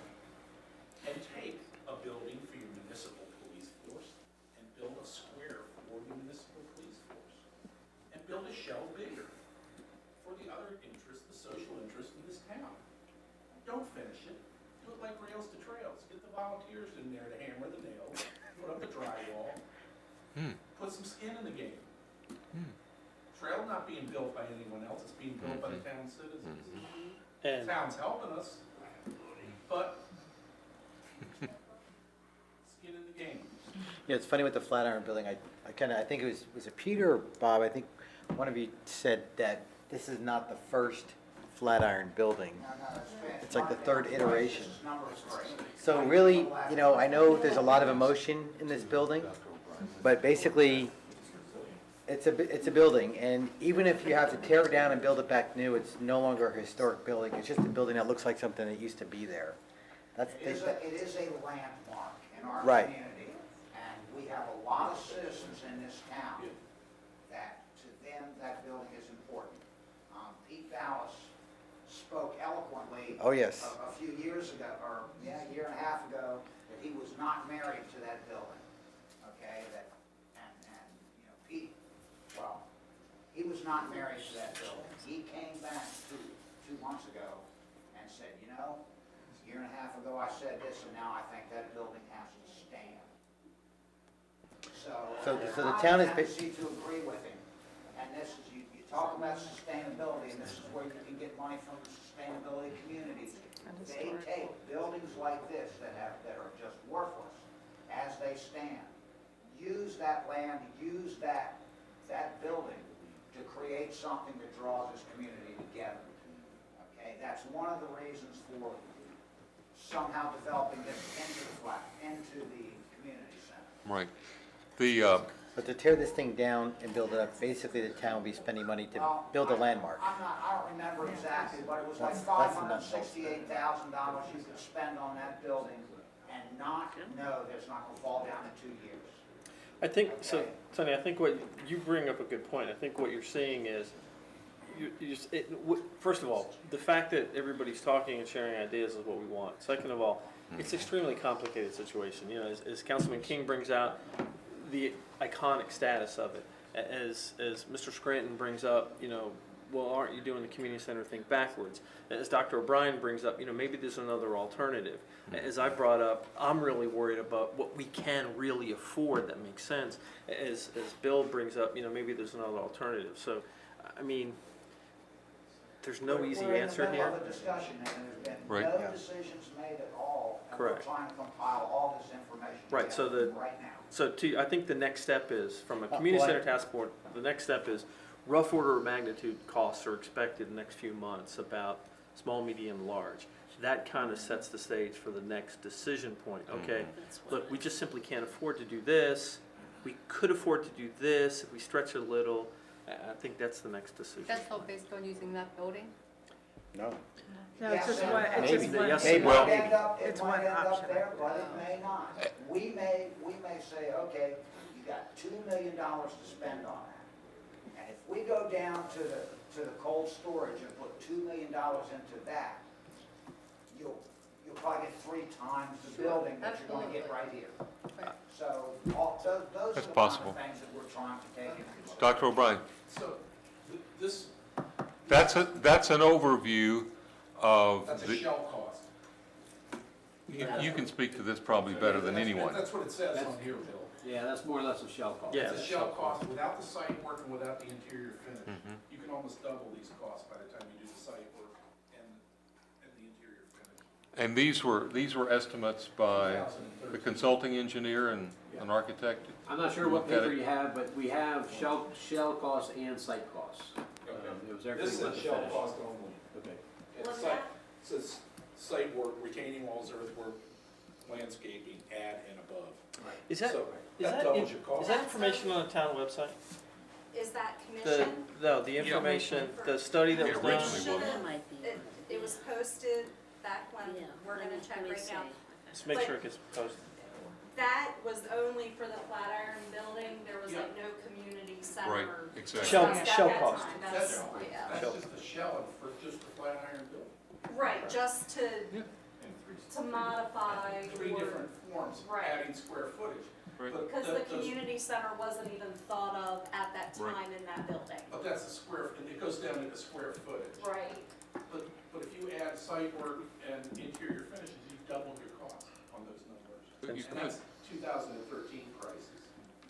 Potentially. So I'll, because we could be here all night. I mean, I'll leave it to Tony's question. I think that, again, the next stage in the evolution of the community center task force is when the rough order of magnitude costs come in, that's when we begin the next series of discussions to try to further narrow down what can you do, what can we afford. There's no rush to do anything here. And I would like to see the Flatiron building stay as it is, but like I keep trying to take all the emotion out of it. Well, And it's not basically, practical. the cheapest thing would be just to knock it down and say, look, I'll put some grass on and we're done. But Yeah, and that's then- not gonna fly. Right, then you come up with a soulless town. Right.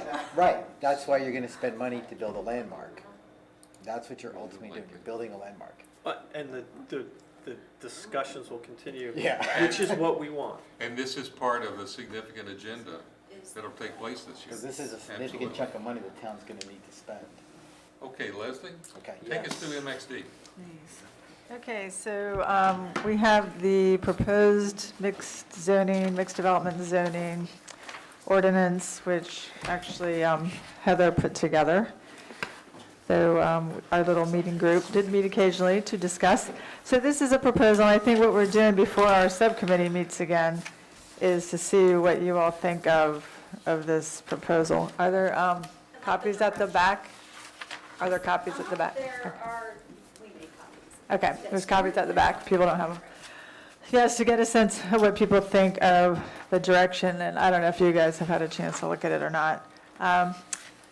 So I think that, well, the goal, the purpose here is really just to, it's almost similar to the downtown zone where you have a mixture of residential and commercial, and it's just a little bit more structured, and likely would be certain types of land use, like we talk a lot about the Beck property as being a good contender for this. And one of the things that we talked about was because we were looking at the opportunity of MXD as a tool to help us with our infill property, which was going to be our developmental interest for the next few years, where we had an area like the Beck property, which had existing development all around it and different personality and character on different sites. We almost would prefer some flexibility in how. So like, for example, MXD the would be Beck a- property, in fact, Yeah. the one on the east side of 27 is zoned, what, R7? So really, we don't want, as we've discussed, we don't want a huge housing development, over there. So this would be a way to, instead of just a big housing development, have some mixed use, some shops, and also a lot of it is focused on, more the use of natural features and trails and cycling, and hopefully even to, like, let's say that was developed to connect it over onto the west side of 27 through tunnel or bridge, we would really prefer an overpass or something. So that's the type of thing to really, and then we, to connect it in and to connect it to the rails to trails and to make it part of the town, not some separate, entity, but really we want things to be incorporated in if possible. So with the ordinance, it has the permitted uses, which if you have it, it's 112XXX.2 and A, and it lists, a variety of stuff, and it's bookstores, cafes, art shops, galleries, dress shops. Now, there's some things that, this is not carved in stone yet, like we have the 25,000-foot department store food shop, which I still think might be large, but. Yeah, this is just the preliminary. Yeah, this is a preliminary, but for, for everybody to consider. That's further along than. Oh, yeah, wait, yes. So that's the section where we're pretty much would be allowable uses. but you have to include there'd be like certain percentage of commercial and a certain percentage of residential, and there'd have to be both. As you can see, it's like you have to have, one commercial business from column A and at least something from column B, which is the residential use. So it's got to be a combined use. And Heather has all kinds of great ideas, well, her ideas and the ideas she's gotten from elsewhere, but, with courtyards and fountains and, and ducks, ducks, of course, and, various types of things. I think we've also talked about ratio of residential to business Yeah. would vary based on the site. Right. Right. Yeah, some of Part of this, our yeah. Uber flexibility. There'd be some flexibility. Though I think in here, Heather, don't we have like 40%? It's on page 4. Yeah. The minimum. Yeah. And what's hard is, and one of the biggest challenges that the subcommittee is gonna run into is it's hard to prescribe these percentages for every property. So it's gonna be on a case by case. So the way that this is structured, or the intent, is that we wanna convey very strongly that a mix is required. This does not mean that, property is gonna be all commercial or all residential.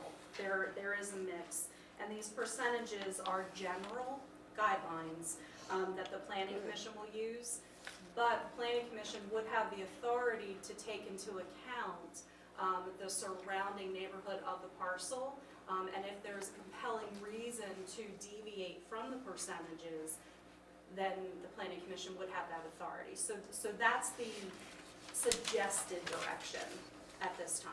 Right. And then, let's see, so the, where were the, where's? Page 4. No, I was looking at the options. I'm sorry. So these are on page 2, 112 XXX.1, applicability options. So there's basically some options of what could be the actual definition of this mixed use. So it could be, commercial, CC, and mixed. Yeah, there could just be one. I mean, I know initially what we were talking about was almost any commercial property could fit into this, but I think we've gotten out of that. Right, and either we can rezone the properties that we feel that are, that this should benefit from this as MXD, or we allow any commercial property, perhaps as a Just special to apply, exception. or, However, yeah. then we got into the discussion that there are commercial properties that we want. right. Oh, yeah, there's commercial properties that we want So- to make them be Right, mixed. so with the Right, subcommittee, pretty much, yeah. what we have to do is Yeah. sit down and look at those properties. Yeah. And basically say, okay, this one. Say we're gonna this rezone will you. work, Yeah. This one, this will work, Yeah, so. so it just gives you an idea, though, if you look at the options, it basically gives you an idea of what we're thinking about without yet completely having And that's decided. progress, because Yeah, we weren't yeah. sure how we were gonna do that. So, and again, most of the uses are things that you would expect, and then there's a few that may give some people pause, which we will be further discussing.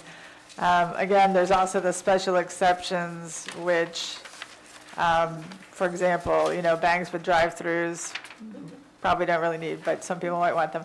And then the hotels, probably caps on room, because again, the idea is more of a, I don't know, I think it's more of like the European, type, small hotel, small, interesting B&Bs, yeah, stuff like that, as opposed to some larger thing.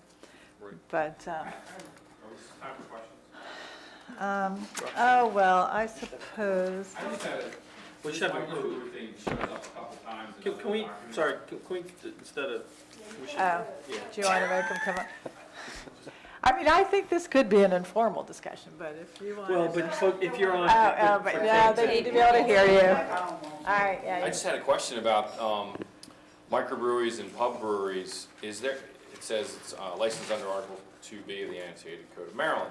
Is there something that makes them have to be a special exception in the law? Heather, do you know? I'm not certain. Because, Not that I I mean, know, what's interesting is, and I believe I checked this correctly, we allow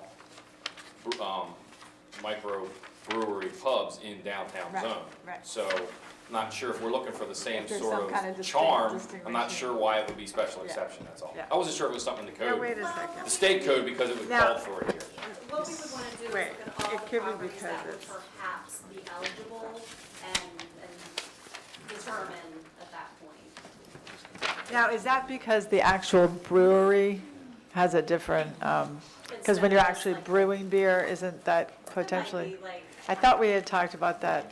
like Johansson's Yeah. in Westminster Yeah. Brewery. But Flying Dog doesn't have an actual place, they just brew it in Right. their house. Yeah, so I don't, we'll have to learn, Yeah. maybe we need a field trip. Yeah, maybe. Flying dog, all right, let's Let's schedule that. Okay. Next week, Roxanne? Anyway, 2 days in a row. I just wanted to say, I'm working on this, and it's really, this ordinance excites me a lot, because we have a section or a part of Mount Airy in the residence that is not there, i.e. small condominium, just right. not Affordable. single family, but like start-up homes for first-time home buyers. Right. We have no rentals in the area for people, and this is what, from my experience, this is what a mixed zone does. It helps you to include that. So by no stretch of the imagination can you say no residential at all, because the people that want to live in these areas are young, and they go there because I can go out my door, Right. up the street, and I can get whatever I want up and down the street. Right. And that's one of the purposes of a mixed zone. And it's not black and white. It's different in every property, so that's why you see the one part, the idea of the pattern book and putting things together. You're gonna have to be very flexible and work with it, but that's the way, that's life now, and that's the way that we need to go. So by putting in a code book, it has to be this or it has to be that, you can't do that. You're gonna have to be very flexible and a visionary to see what we're seeing. Is it, Can I- Roxanne, is this economically viable? I'm sorry, Is yeah, this economically, okay. I think so, I absolutely. mean, just look at Mr. Farmer's property. This is, Yeah. that's a example of Yeah. what this would be. Good. Well, and there's one urban area Yeah. after another This is that all are you see. taking this approach. Absolutely, this is all you see anymore when you go, like, They knocked down the whole middle of Rockville right, and put, and built something right, like this. go, And it's I'm trying to, absolutely marvelous. Right, same thing in Northern Virginia. Wegmans, go to, on Route 15, the Wegmans Yeah. in Leesburg. Yeah. You got this big, huge grocery store, and then you've got all these retail markets, and on the top, there's all these neat condominiums for people to live. Northern Virginia. So that's, and that's where they want to be. And then when they get old enough or they have children, they move out, and we have the next step for them. So they'll Yeah, stay we here. don't have the step now. Thank you. I am impressed with what the pattern book you came up with to address that. And I think that that, Really? yeah, yeah. Okay, well, I'm impressed with that, Yeah. because I know that was part of it, is how do you Yeah. come with a plan? Well, it's almost like even Or before, rock. even before the pattern book, even Heather talked about, you have your mini master plan, Right. for And all I- this stuff. I think this But is the, well but done. the term pattern book is much better, yes. I didn't come up with pattern book. Oh, well, forget it then. Well, I like that, the Well, concept. what did you call it? Maybe we should change it to what you called it. A pattern book's fine. I'm just kidding. What I just put in front of you, I'm sorry, and this does tie in, it's about Leesburg. And I ran across this article a few months ago, interesting read, and just enjoy. Great, Thank you. great, thanks. Yeah. Leesburg has a fabulous restaurant in their old bank building. It'd be awesome if our old bank building. Yes. Real restaurateurs wanting to do it, instead everybody is like, oh, it'd be cool to do. Actually, have money. Okay. what else in terms of questions or feedback or recommendations?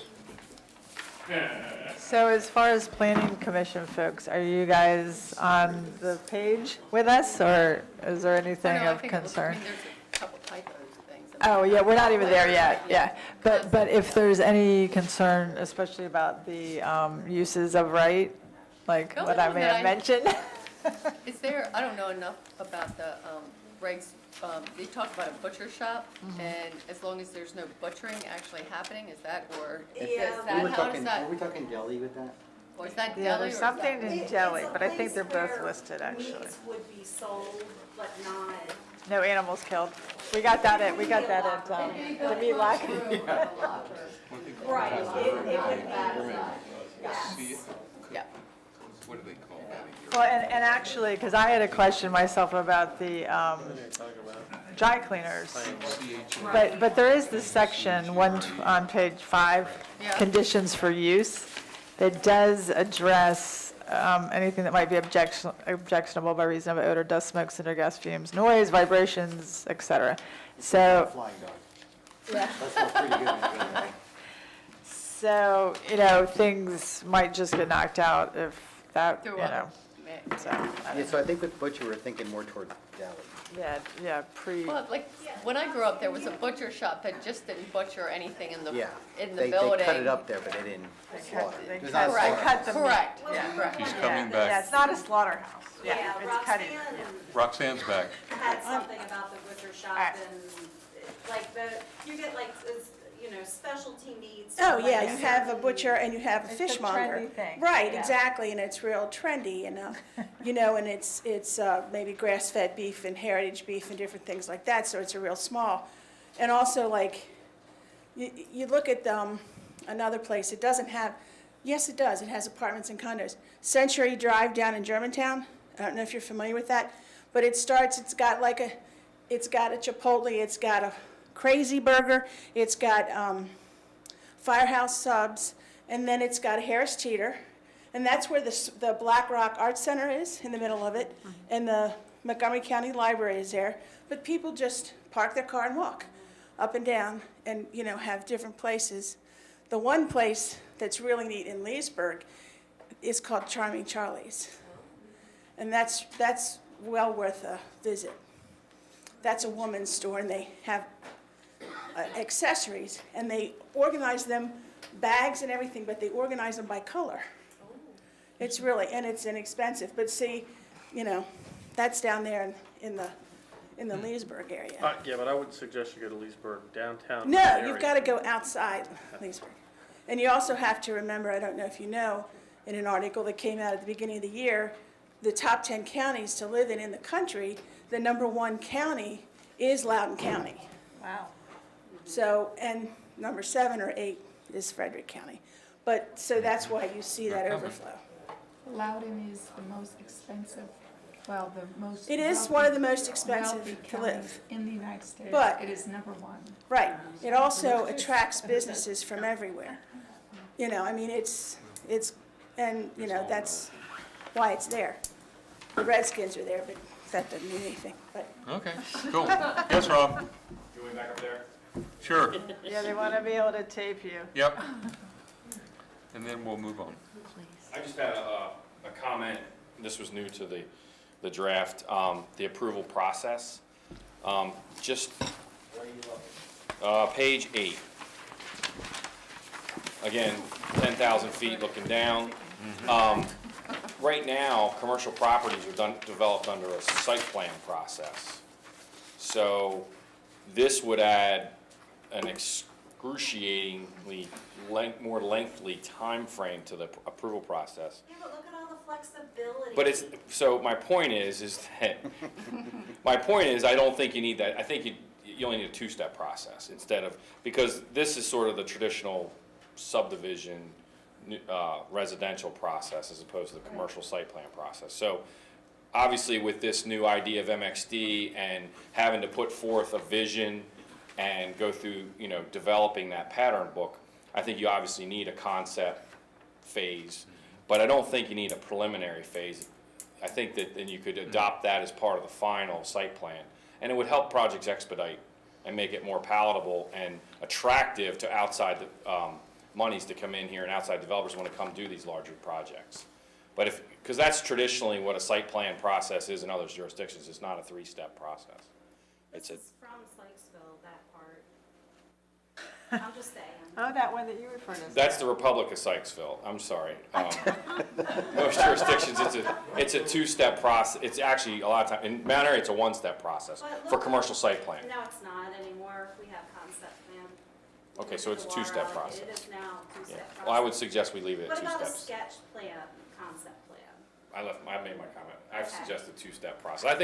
I mean, knowing that I've worked with a pattern book and gone through that process, I think that's definitely plenty of time and chances to work through it, because you don't get through it the first time anyway. It's a process. It's exactly that. You come in, you make your pitch, you guys weigh in on it, we come back and respond to that comment. So I think that is still a process without having that 3 official step, not to mention the costs. Yeah, I mean, I've never seen a concept plan go through the first time. It always gets reworked. So the preliminary plan is just another, when you're talking about a commercial site plan, you're more on a confined basis. You're not talking about, a bunch of roads. You're talking about an internal infrastructure, but not like a residential subdivision where you have the exhausting amount of public infrastructure that you're coordinating, for every half-acre lot. Commercial site plans are much larger in scale, so the amount of infrastructure is actually a lot simpler. So. Just a suggestion from the business community. But your comment affects the public process. Well, yeah, you would need to adopt that throughout. Right, but what do you suggest, at the public process, at the final plan? I think it's finally adopted then, but it's a work with it, the concept, that pattern book gets adopted at the end of the concept process. Okay, so but the concept plan should be more detailed in general? Because I think the idea is to bring the public in at the preliminary plan where there's more detail. Whereas the concept plan may be very, very basic and the community won't have a lot of the information. So if it's a two-step process, then. I was trying to keep it in line with what the current commercial site plan process is without adding another layer. I know, but the current commercial process is very prescriptive. Sure, good point.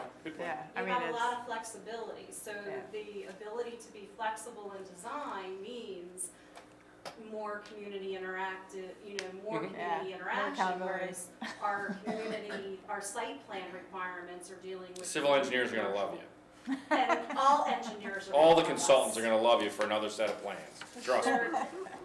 It's, We get it. with flexibility. Did they really write, actually, to be honest with you? Yes, they did. You know who wrote this? A civil engineer. Exactly. That's So where it this should be came, just this fine. language came from a civil engineer, just for the record. I would just We make can sure there's discuss plenty it. of We can opportunity. discuss it. Just To my see if 2 there's cents. a way. Who then became a consultant. No, he's both, yeah, he's. So Rob loves it. That's what Rob said. All right. Good. Good update on MXD.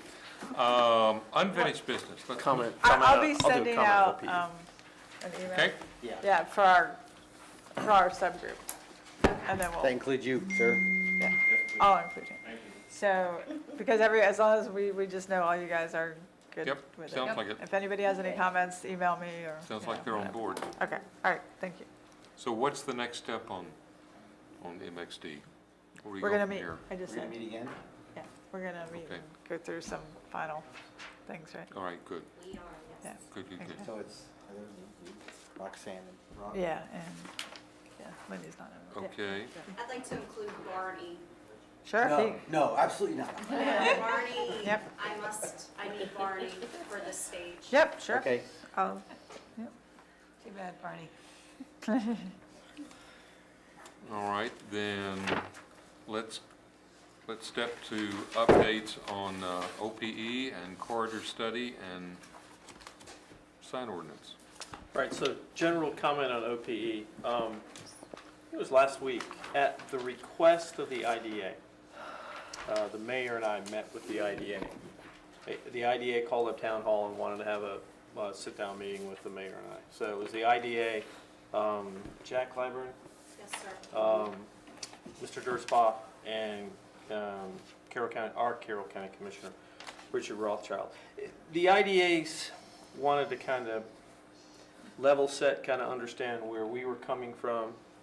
The mayor and I, because it was their meeting, wanted to understand where they were coming from.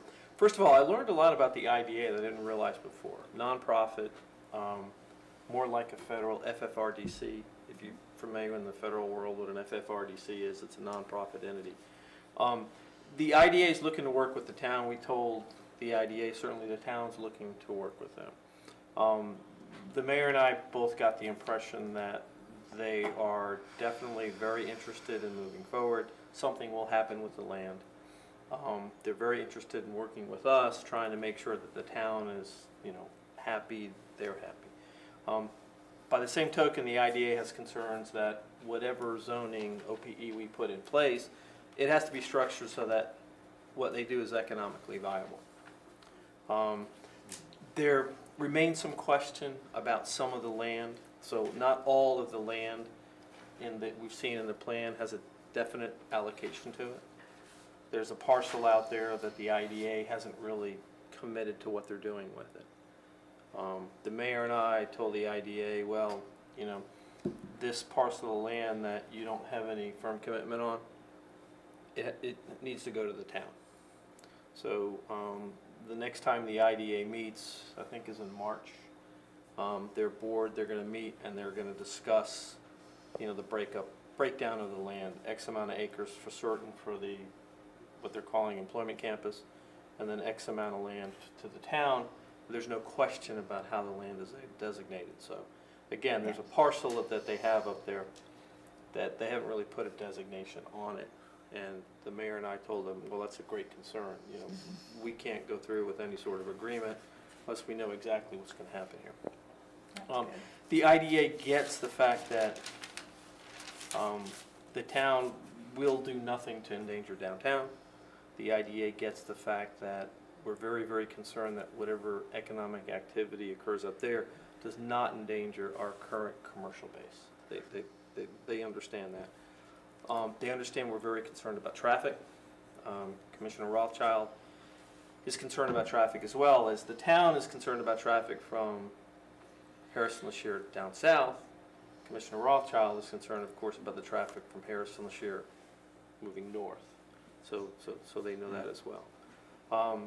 So what's the resolution of that concern? They're just concerned. Everybody's concerned, okay. Well, a good point. So, they know, right? So, of course, the IDA has very strong relationship, as a development authority, they have very strong relationships with the state. So certainly the IDA you would assume, has some leverage. I can't speak for them, but you would assume they have some leverage with the state to address traffic issues. So where I kind of left it with the IDA was, look, we need to kind of level set the understanding between the IDA and the town. What I've asked the IDA to do is to go back and come up with some of their fundamental principles. What are you guys really looking to do? You need to give that to us so we understand what their fundamental principles are. And then that has to mesh up with the OPE ordinance that we have. You mean fundamental principles for this particular parcel? Correct, for the particular parcel. And then their fundamental principles, which I don't think they've ever really written down and presented to us. Yeah. Well, again, I came into this process a little later. I would have done it earlier, but so I've asked them to come back with some of their fundamental principles, but what they're trying to do, and then we can, and I've told them that goes to the Planning Commission, and the Planning Commission will mesh that against our existing OPE. Once that happens, then we'll bring the IDE in, similar to, Chairman Butts has suggested, similar to the way we worked with the town council, back and forth discussion. Some of the things the IDA did say they're interested in an employment campus, and that's it. The idea of the employment campus, again, is for economic development, as the chairman points out in the Carroll County Master Plan. I think it's 12.9% of our tax base is commercial. Everywhere else is much higher. It's like 15 to 20 any place else.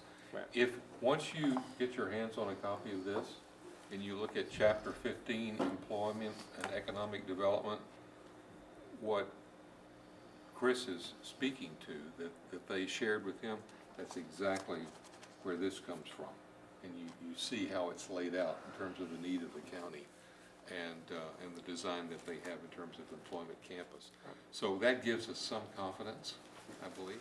Yeah, I think that helps. yeah, they're, I mean, some of the ideas and thoughts that they have, the amount of ground cover they have up there isn't going to be that large. It's gonna be relatively thin compared to what other employment campuses would be like. You know, again, my impression, and I don't speak for the mayor, but I know the mayor's impression at the meeting was that they are really looking to work with us. They want this to start moving because the IDA itself is under the gun to start doing something here.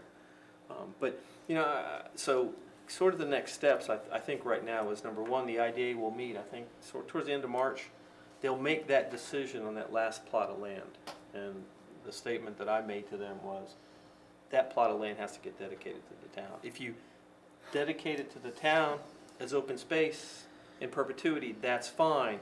But you got to dedicate that land to the town so we know what will happen and no mystery thing happens to it. And then their concepts of what they're looking very high level, they actually sent it late today, and I just didn't have time to review it because it's way too late. But my intent is to say, look, okay, here are your principles. Next Planning Commission will have those principles here in front of us so we can start to look over and discuss that. But Chris, did they mention anything about an interest in doing retail or just business offices? Their interest is employment campus. Yeah, I don't know what that means. In their terminology, It's pretty vague. In terminology, it could be anything from a call center to professional offices. So the interest, frankly, is in high value, high end technical type of employment where lots of tax revenue will get generated off of. But I do know that we did send back a draft to them at one point, talking about cutting out large manufacturing and things like that. There's no manufacturing. But they would not let us cut that out. And again, I think that's some of the understood, and realize, of course, I'm coming late to this because Right. I've only recently been appointed at planning. Realize that they contacted the mayor and I to try to get the process moving. The conversation I had with them, they were clear they weren't looking for manufacturing. Now, let's be more specific though. Maybe perhaps the manufacturing of you know, high-end lasers or something like that, but not you know, but again, you know, not building. Not industrial. There you go. Not what we would consider heavy industry. But maybe Okay, that's you a guys who different are on the term than what committee, they said before. do you guys want to give a report along with Chris's? Because you're on the commission. We It's your have nothing commission. more Yeah, than, I think that's what we presented last time. We were Because expecting, for the- we were for the expecting to get a lot county, more Chris, what information you're than we saying- did from when Isaac was here. Yeah, I know, that was Right, and kind of a. Like the And county they saying- shouldn't have the county's saying said- they want to do something that's economically Well- viable for them, but, like you said, and you said, you know, you wouldn't do anything, you don't support anything that would hurt the downtown business development. I think that needs to be town-wide. They understand that. They understand And that. The that mayor and should- I told so the that mayor should and I told automatically them. exclude any kind of restaurants, retail. Well, let me take a step back. So Okay. the mayor and I told them the red line is going to be, you know, you can't put anything in here that's going to endanger the town. Now, restaurants, they still have an idea for a restaurant. You might have to let one restaurant there as a compromise. Understood, but realize It should just that, be a lunch type place, realize that. breakfast They- lunch. I think Mr. Verderspot mentioned about liking the idea of an Applebee's in town, But, and I think that's an awful. Tony, let me take a step back, because I don't want to, Yeah. Isaac, you acknowledge that. yeah. but let's take a step back. Let's like, right, because there's a lot of things flying around. So the point here is, by next time, the plan is to get them to bring forth in writing what they believe is acceptable from an economic development standpoint. And then they've been told, the mayor and I told them at that point, then it comes here, and we mash that up against OPE to make sure that our interests are protected as well as the county's ability to do this. The great symbiosis would not only be the water sewer exchange, but to also have people that work there come into town to have lunch Exactly. and do business. Exactly. And it's all understood. So let me just say that kind But then they of, for don't lack of a try. better term, let's kind of think about this as sort of a slight reset, that now we'll communicate with them clearly in writing, here with the right representation, so we can start to move forward, because they are under the gun to start doing something. And the dangle again for the town is, if we get the well, plus a significant chunk of relatively flat land that's suitable for recreation, of which we're very short on. The other thing I'd add to that, when you take a look at this, this will help provide us with the context of where they're coming from and why, what the county desperately needs, and the form that they need it in. I think we're getting closer to understanding, you know, where they're going to be coming from, and I think they're starting to recognize some of the preferences They are. that Mount Airy has and needs. Okay, from that, hopefully, we can get to a common ground. They are, and the last thing I'll say, because I talk too much, I know, sorry. Commissioner Rothschild is very supportive and understands, and I don't want to get into politics either, but the commissioner understands, the Commissioner Rothschild understands exactly what his constituency down here wants, needs, and thinks about our downtown and our economic development, and he was very supportive of that. So I think we'll make some decent changes. Well, in employment, Lindy, you're not gonna Wait. drive. Lindy, and then. It's just, how many meetings did we have? This is not the tone that came across in the meetings at Yes, all. I mean- And I think that Right, I just want to express my frustration because. we're not Yes. crazy. right. I'm sitting here thinking. Right, I know, I totally agree. Councilman Everett said it best, it's a reset. So That's for the sure. frustration And they were all that we mad. felt, at that meeting. And I did reiterate, to your, Lindy, to your point, to y'all's point, I did reiterate to them a The idea? certain amount of frustration from the planning commission's perspective about mixed signals, including last meeting where the signals got really mixed. Yeah, there was no, So, yes, so Okay, I mean, I just want to put that out there that, that, they were, yes. now. okay, then It we'll is- take, and it's very we'll take this reset, Roxanne. timeout, recess. In an employment campus, you have to have a deli breakfast lunch because those people are not gonna be able to get in their car if they only have half an hour for lunch. Get in their car, come downtown, even pick up what they want for takeout and go back and eat it in half hour. And the technical kind of people, they wanna sit, they wanna be there in the office. They don't even go out of their office to do anything. So, and an employer is not gonna come unless they see a deli that's Yeah. open breakfast, lunch. Yeah.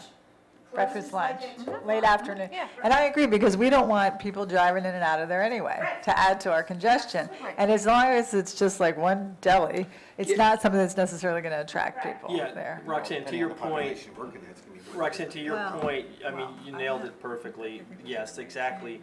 That was exactly their point. The other thing I'll bring up in the discussion was to talk about a restaurant. The thought is that the idea might be that they will be likely looking for one restaurant in the complex. The idea would be that a single restaurant in the complex wouldn't endanger our downtown, Yeah. but it would be, and it's not gonna, people aren't always gonna go to that restaurant. So again, these are things that will go back and forth, but to Lindy's point, it is kind of frustrating but So you spend like, you spend a Yeah, lot and of I time. understand right? that point, a big part of the lifeblood of this town is the mom and pop business.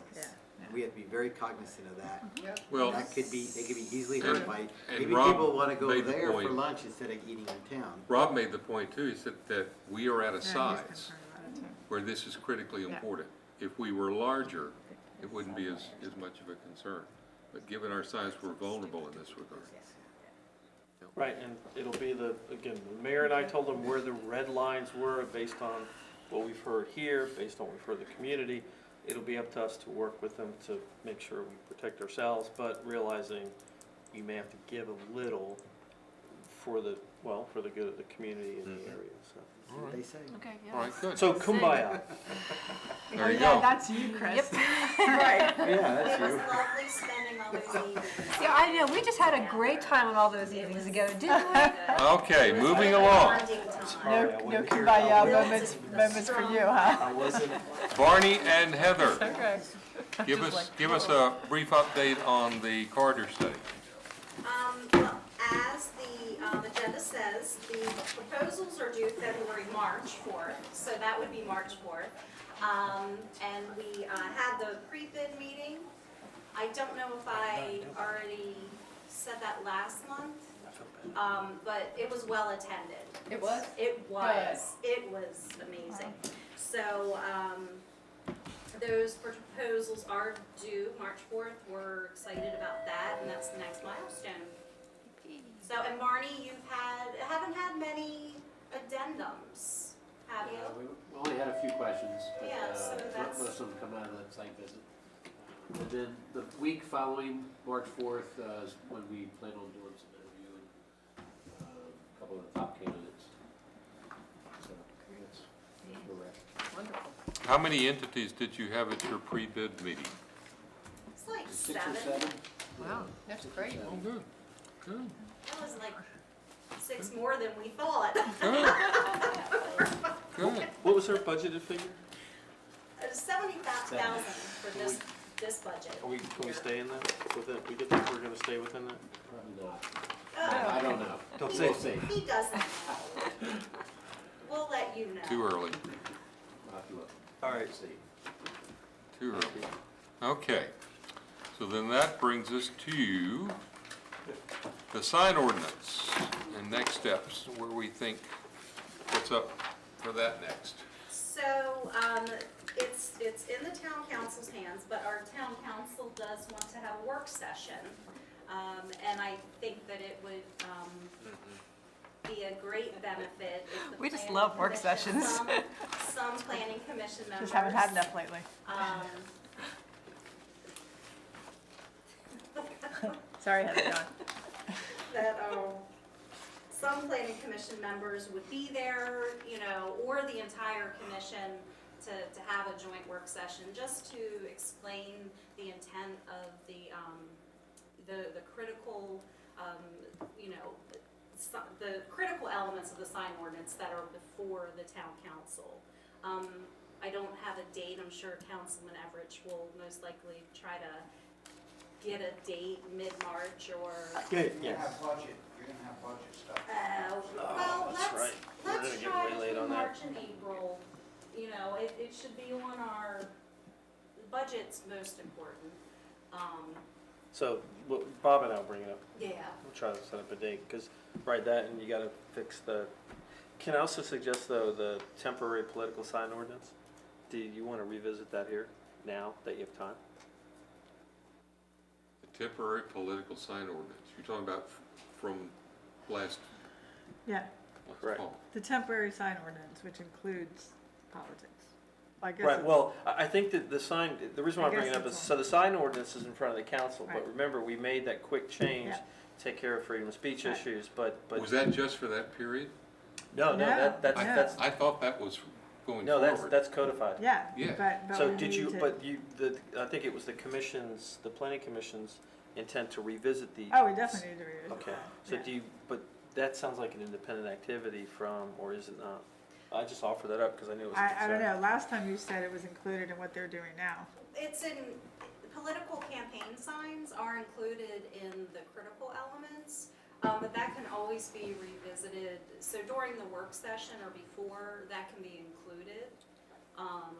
Yeah, so I bring it up in Yeah. case you wanted to because I knew there was concerns here. So in Oh, case yeah. y'all wanted to revisit it as an addendum or an update to what the council currently has. Well, we might, but I mean, I don't have my, What I mean, I'll I can do- talk about it off the Bob's top of got my it. head, but I have stuff that's more in-depth Once written again, down. we have a political, we have a campaign coming up here that's in 2 weeks, it starts.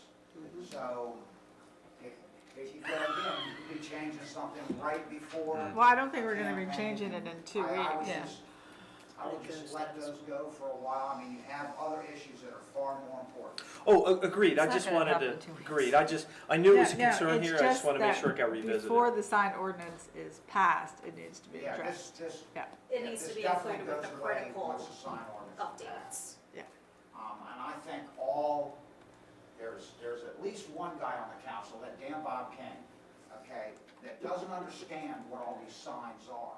And we were sitting here talking about the sign ordinance one night, and you called to sign something, Peter called to sign something, and somebody over here called to sign something. And I said, I don't know what either of these are. They said, well, they're all the same sign. Well, yeah, But there Peter were and I three. were arguing about the sign, and it was two different things at that point, so. And that's why we need to have that work session to, explain what we're referring to. That's exactly and- right, so that councilmen who are going to vote know what the heck they're voting on. Well, that's important. And it is. And it will be a good time to bond. And may I ask This is not. whether we know where the absolute latest, most recent update is that of the, The Of the sign critical ordinance. changes that were forwarded to Yeah, the town yeah. council, I can send those make back sure that we out. have, because we've gotten so many different versions of Yeah, different things. So I'll update the date. Okay, For February so that we know. 2015. Okay. And I'll send the political campaign signs as it's codified now. okay. And,